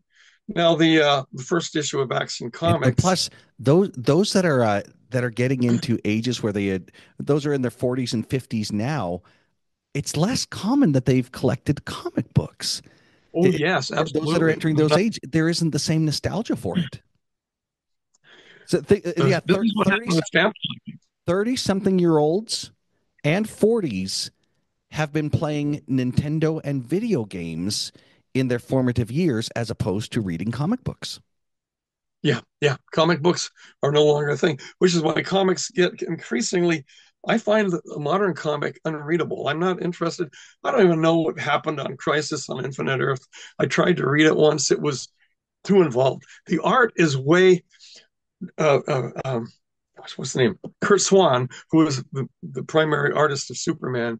He talked about how he learned to shortcut backgrounds, so background buildings, so he didn't have to spend too much time on backgrounds, just a suggestion of buildings. Today, the artists will go into great detail, and it's too busy and it's for nothing. And of course, comics, I guess, last time I looked, they were $5.95 each. Um, like I said, I've got a collection of some reprints. For example, some Superboy, Superman, Lois Lane, Robin, some of those. And a lot of these were given to me by a nice lady. I have to take a short diversion here. I used to ride my bike down by the river in Sacramento.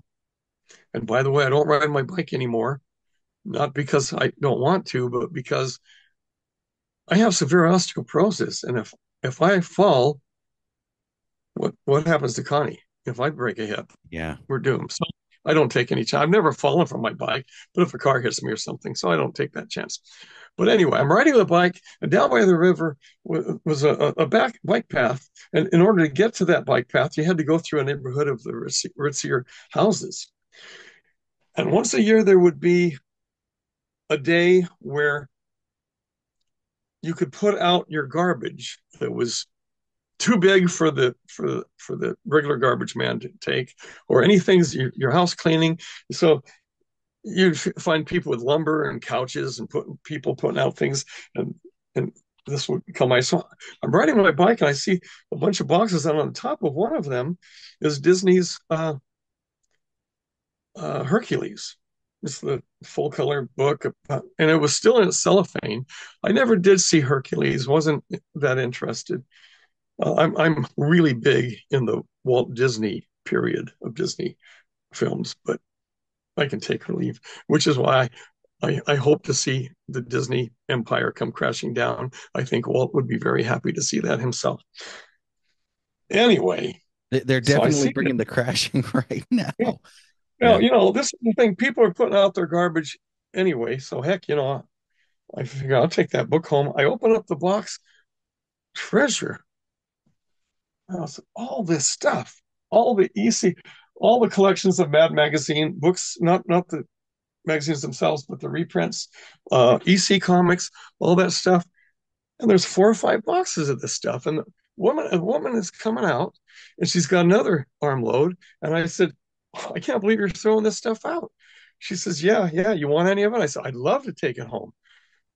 She says, "Well, you're welcome to." I said, "Why are you getting rid of it?" Turns out her husband ran off with her best friend.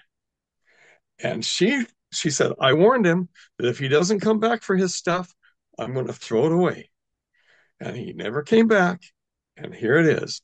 So I rode home, got my car, made 2 trips with books, these books back here.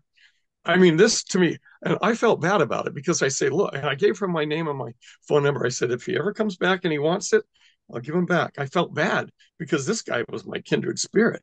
He liked everything I liked, and he's got a huge collection of it.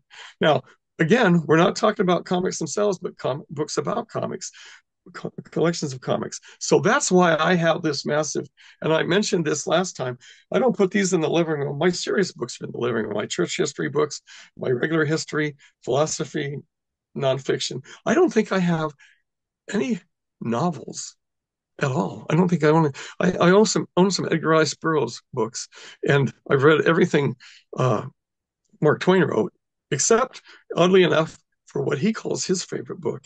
Mark Twain's favorite book was the Memoirs of Joan of Arc. I've never read that one, but anyway, I read all those.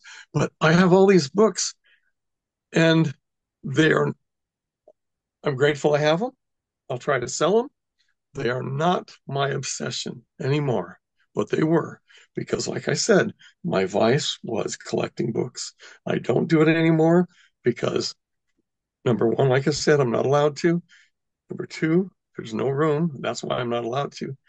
And most importantly, I'll probably be dead within 10 years. I can't read what I have. I still would love to read Will and Ariel Durant's 11 volume History of Civilization. I've only gotten to volume 3. I'm not going to, not going to happen. Might as well sell off. I've got the full collection of Gibbon's Decline and Fall of the Roman Empire. Might as well try and sell it. Anyway, I was making a point here. So these guys, I said in my last podcast with you, I said I don't understand these guys. Well, I do understand them because I understand the obsession. You've got to constantly have that next one, and you're never happy. You get something in the mail. I would send for a used book, and I get it, put on the shelf, and I wanted the next one. There's an addictive joy of receiving something Yeah. or sending for something, watching for it in the mail and getting it, but then there's always the next one. So You, you, you're that's why describing it's you're describing my vice with guitar pedals. guitar pedals, huh? Well, if you're making use of them, good. And And that and that's the real thing. Have it meet the measure of its creation. If it's information or a story that was meant to be read, let it happen rather than being behind some piece of plastic, becoming collectible yeah. sometime in the future. Make it So usable now. I've looked at some of these books, and I thought, oh, I want to read that, and I'll open it up, and you know, that's it. Anyway, Rock Waterman, we're coming oh up on wait, the I got more. oh, you hit me. Yeah. Don't don't close this off yet. I I don't know won't how long. I won't close But this up. I told that story to tell this story because if you really want to see sinful obsession, I discovered the world of fragrance collectors or fragrance Fragrance enthusiasts, collectors. men's fragrance enthusiasts. They are all over the internet. Some of them are might strike you as sophisticated, but the great majority, guys with their baseball hats on backwards, um, not impressive. I, But I, they I, are. I have to tell you what happened to me yesterday. My wife texted me saying, "Will you pick me up some deodorant?" She's Peruvian. She's 6 foot tall and she's from Peru. And so I took advantage of one of these artificial intelligence engines that make pictures, and I say, "Hey, is this one okay?" And I don't know if you can see it, but Yeah. what it says, it's Dove, and the fragrance on there says Peruvian ají de gallina, which is a Yeah, chicken yeah. dish. It's a chicken dish, and she thought it was real. So, yeah, Oh, she that's a was. chicken dish. That is Yeah, funny. she thought it was a. She thought it was humorous but scary for a little bit that I was bringing her home deodorant to make her smell like she's wearing a Peruvian Chicken. chicken. Okay, fragrance collecting. Okay, so you can find these everywhere. And these guys typically have collections of 350 or 1,000 or more bottles of cologne, and they're always reviewing them. They're telling you that but the best fragrances for getting compliments, the best fragrance, and they'll And, spray it and it seems like they're really enjoying the opportunity to educate you on it. Oh, let me yeah. show you something that should be important to you.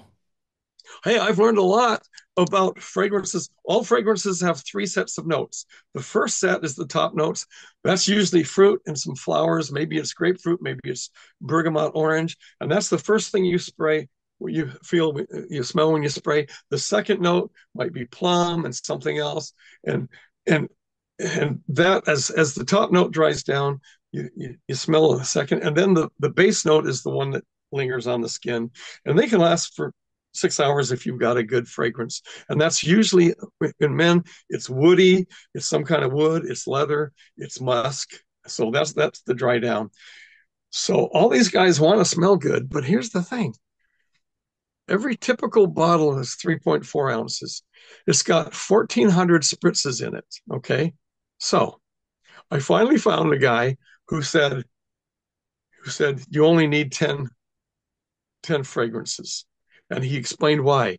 He said, and he admitted, he says, he said the reason why he's moving. He says, now I've got these 350 bottles.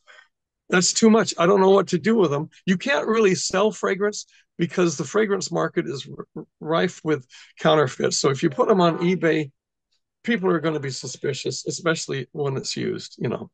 So they're not going to buy them. You invest all this money. You're not going to be able to wear them. You can one bottle will last 1,400 spritzes. How many is that? Use typically 3 spritzes. Anyway, he says all you really need is 10. And I thought 10 is probably too many. But here's what makes it a temptation. And this is why people get into this. The sense of smell is very powerful. And once you try a scent, you say, wow, that's great. And then you see somebody who says, oh, you got to try this one. Oh, that's great. So you got to buy that one. And the next thing you're trying all these things because your sense of smell is like your sense of sight with men. And most of these bottles, by the way, they are designed. And here's the thing. Okay. Men's colognes used to be quite expensive. Around 2015, a Middle Eastern company came up with a not cologne, but clone, a duplicate of one of the most popular men's fragrances, which was by Creed. It's called a Ventus, and everybody loved it. Popular, but it cost like $450 a bottle.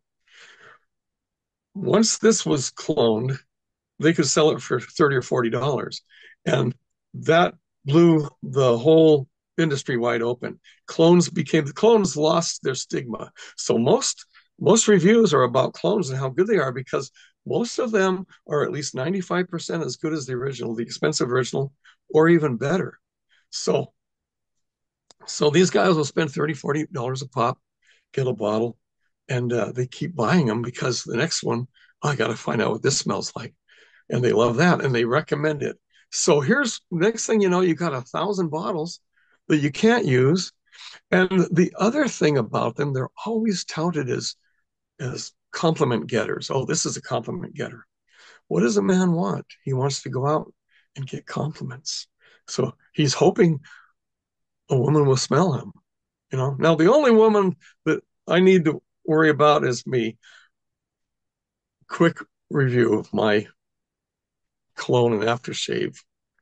When I start out, as every kid did, the the aftershave of the day was called High Karate, HAI Karate, and it was advertised everywhere. And the advertisement on TV had a guy in a suit fighting off a woman with kung fu moves because she just couldn't stay away from him because he smelled so great. And that's the Axe of today. Today's body spray, the young men are going for Axe, which I have no idea what it smells like. Um, my dad was driving us to the stake dance one night, my brother and I and Joe Cervoni, my friend, and he said, "Who smells like a barnyard?" I said, "What?" He says, "Somebody smells like a barnyard." And he pulls over and he turns around. He says, "It's you, Alan. You smell like a barnyard." I said, "Well, it's high karate. It's the most famous." He said, "Oh, you got to wash that off. You smell terrible." So anyway, I stopped using high karate. At one point, so fast forward to when I'm a young adult, English leather was the thing. So I'm wearing some English leather, and I've climbed up onto a ladder to change the light bulb in preparation for a young adult dance. And this girl, as she's holding a ladder, she says, "Oh my gosh, who's wearing English leather?" I said, "Oh, that's me." She said, "Oh, I love English leather." So English leather was the was my was my cologne. And then years later, I have a girlfriend. She calls me from a phone booth and she says, "Oh man, somebody who was in here before me was wearing Brute. Oh, I love that smell." So Brute, now English leather, Brute, they're all inexpensive colognes. She says, "I love that." So that, by the way, that is called sillage, spelled sillage with two L's. It's a Okay. French, which means the the waft that is present after the person is gone or after he's walked by you. So she says, "Oh, so now I'm wearing Brute." I meet Connie. Brute was what her father wore. So she There couldn't we get go. into And it that. worked. Oh, she couldn't. I thought it was going to be No, okay. she did not like it. So I had to stop wearing Brute. So she If said, only you had access to high karate back then. yeah.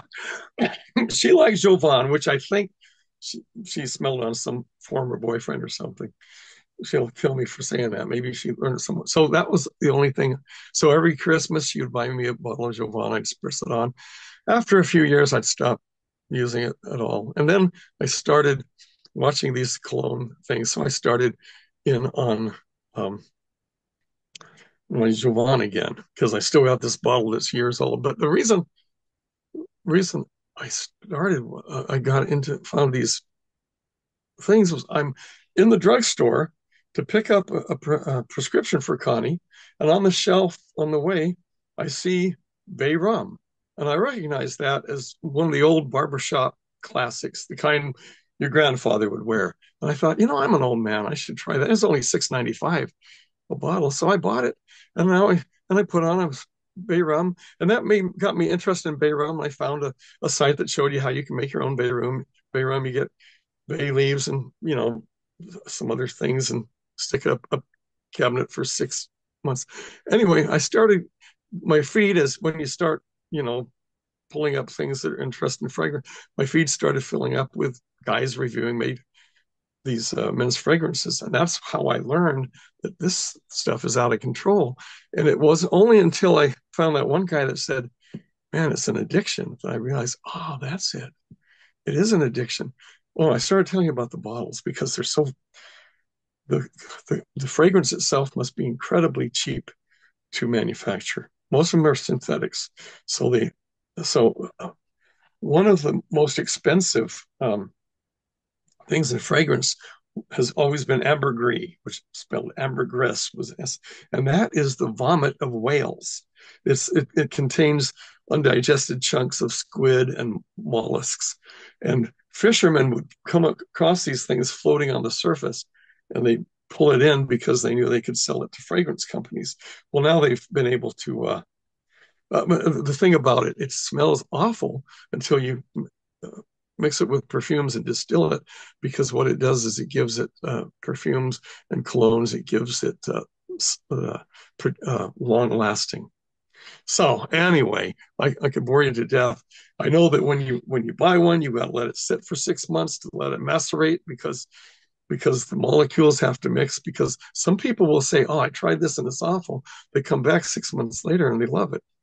So, but my point here is this is something that I'm watching these guys and I'm realizing there's a real problem. They have a real problem here. They and they're showing off in their backgrounds. They have their bottles. And one of the things that you have to learn about these things is you want to keep them in a cabinet in the dark. You don't put them on display in the light, but they can't help it.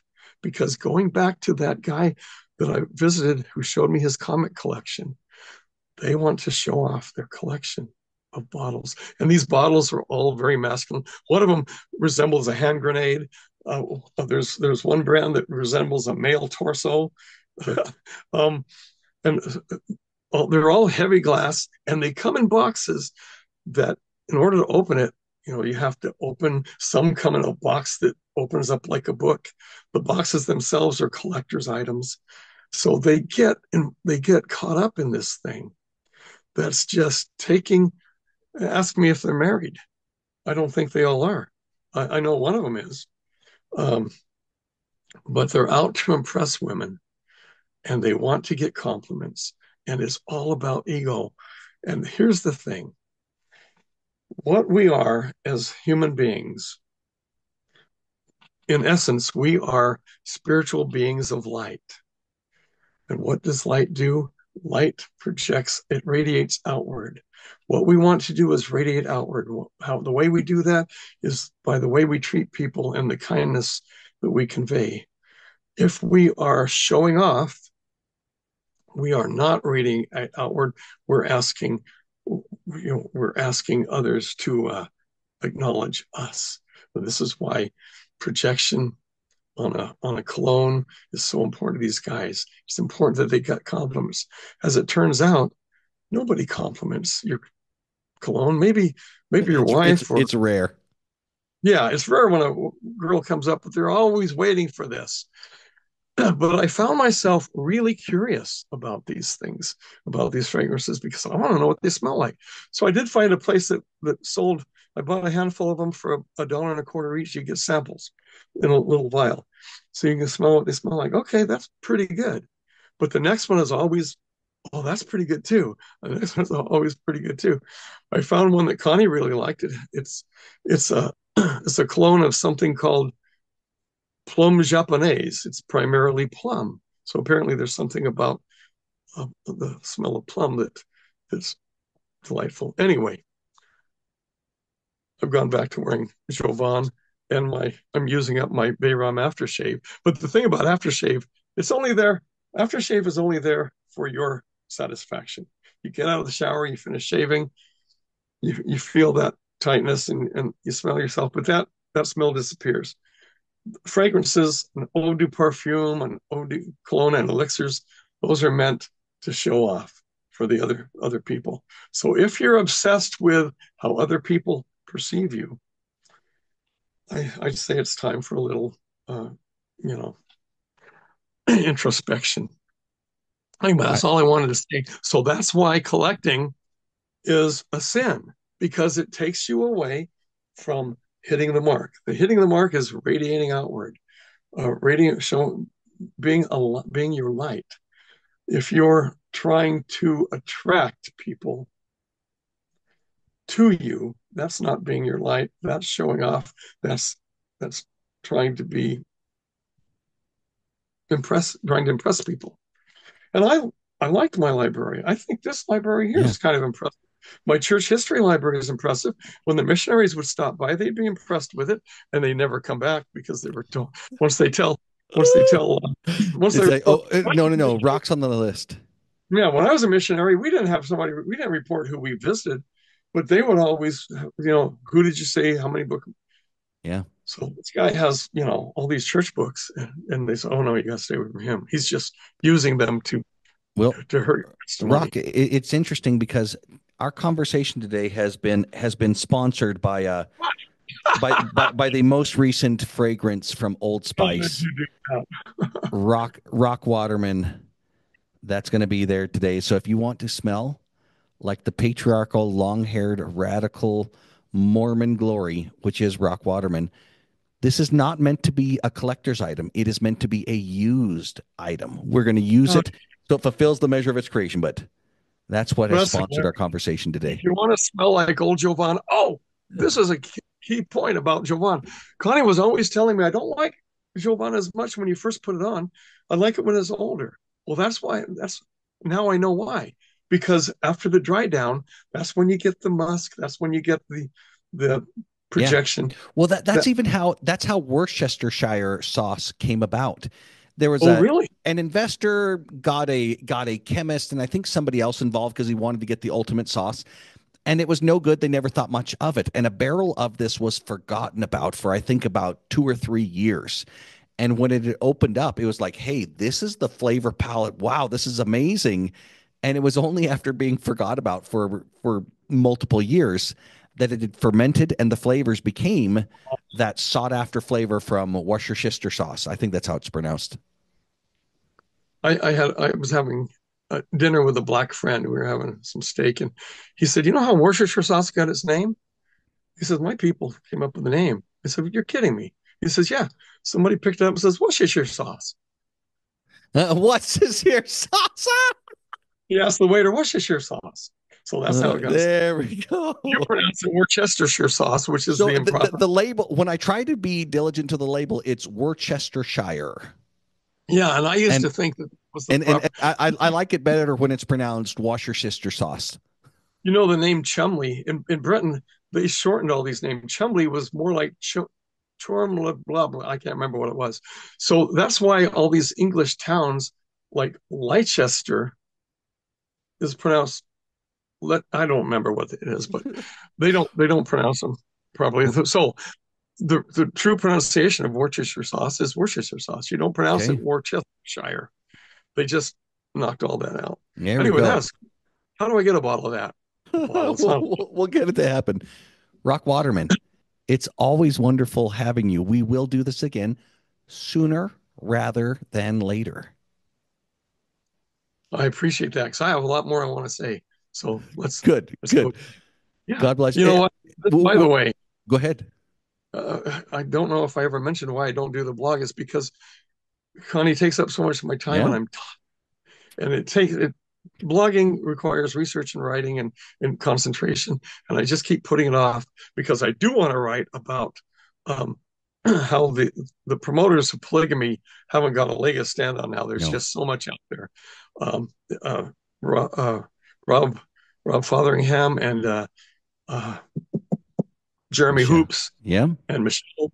Uh, these people who are insistent. The more that we come to know, the more that it's even the most ardent supporters of Mormon polygamy have to acknowledge that system is synonymous with lying. Yeah, and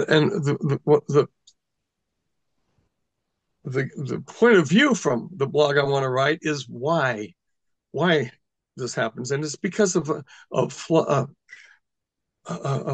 in the way Mormons view history, even Mormon historians. So, Okay. uh, Well, prayers are being offered on your behalf that you've got the time and the inspiration and the strength to start thank you, blogging on that topic. thank you, because I do want to do that, and yeah. Anyway, this has been a joy. I know I'm It always blabbing is. about it, but again, it comes down to that trophy wife. If you have a trophy wife in your life, get rid of her. Focus on your real wife. By the way, women, if you want your husband to love you and to be devoted to him, the key is appreciation. Connie appreciates me today like never before. And when your woman appreciates you, you, it's like if you have a dog sitting on the floor and you're sitting in your chair and then you stand up, the dog might be asleep on the floor. You stand up, suddenly the dog wakes up and wants to know, what do you want? Let's go. What do you need? That's me. Anything my wife wants, I'm right there. And that is it's a great marriage. You know, all the stuff that came before and all the fighting and all the arguing and all the nonsense and where you're trying to, all these fights are necessary in order to eventually try to become one. They pay off with time.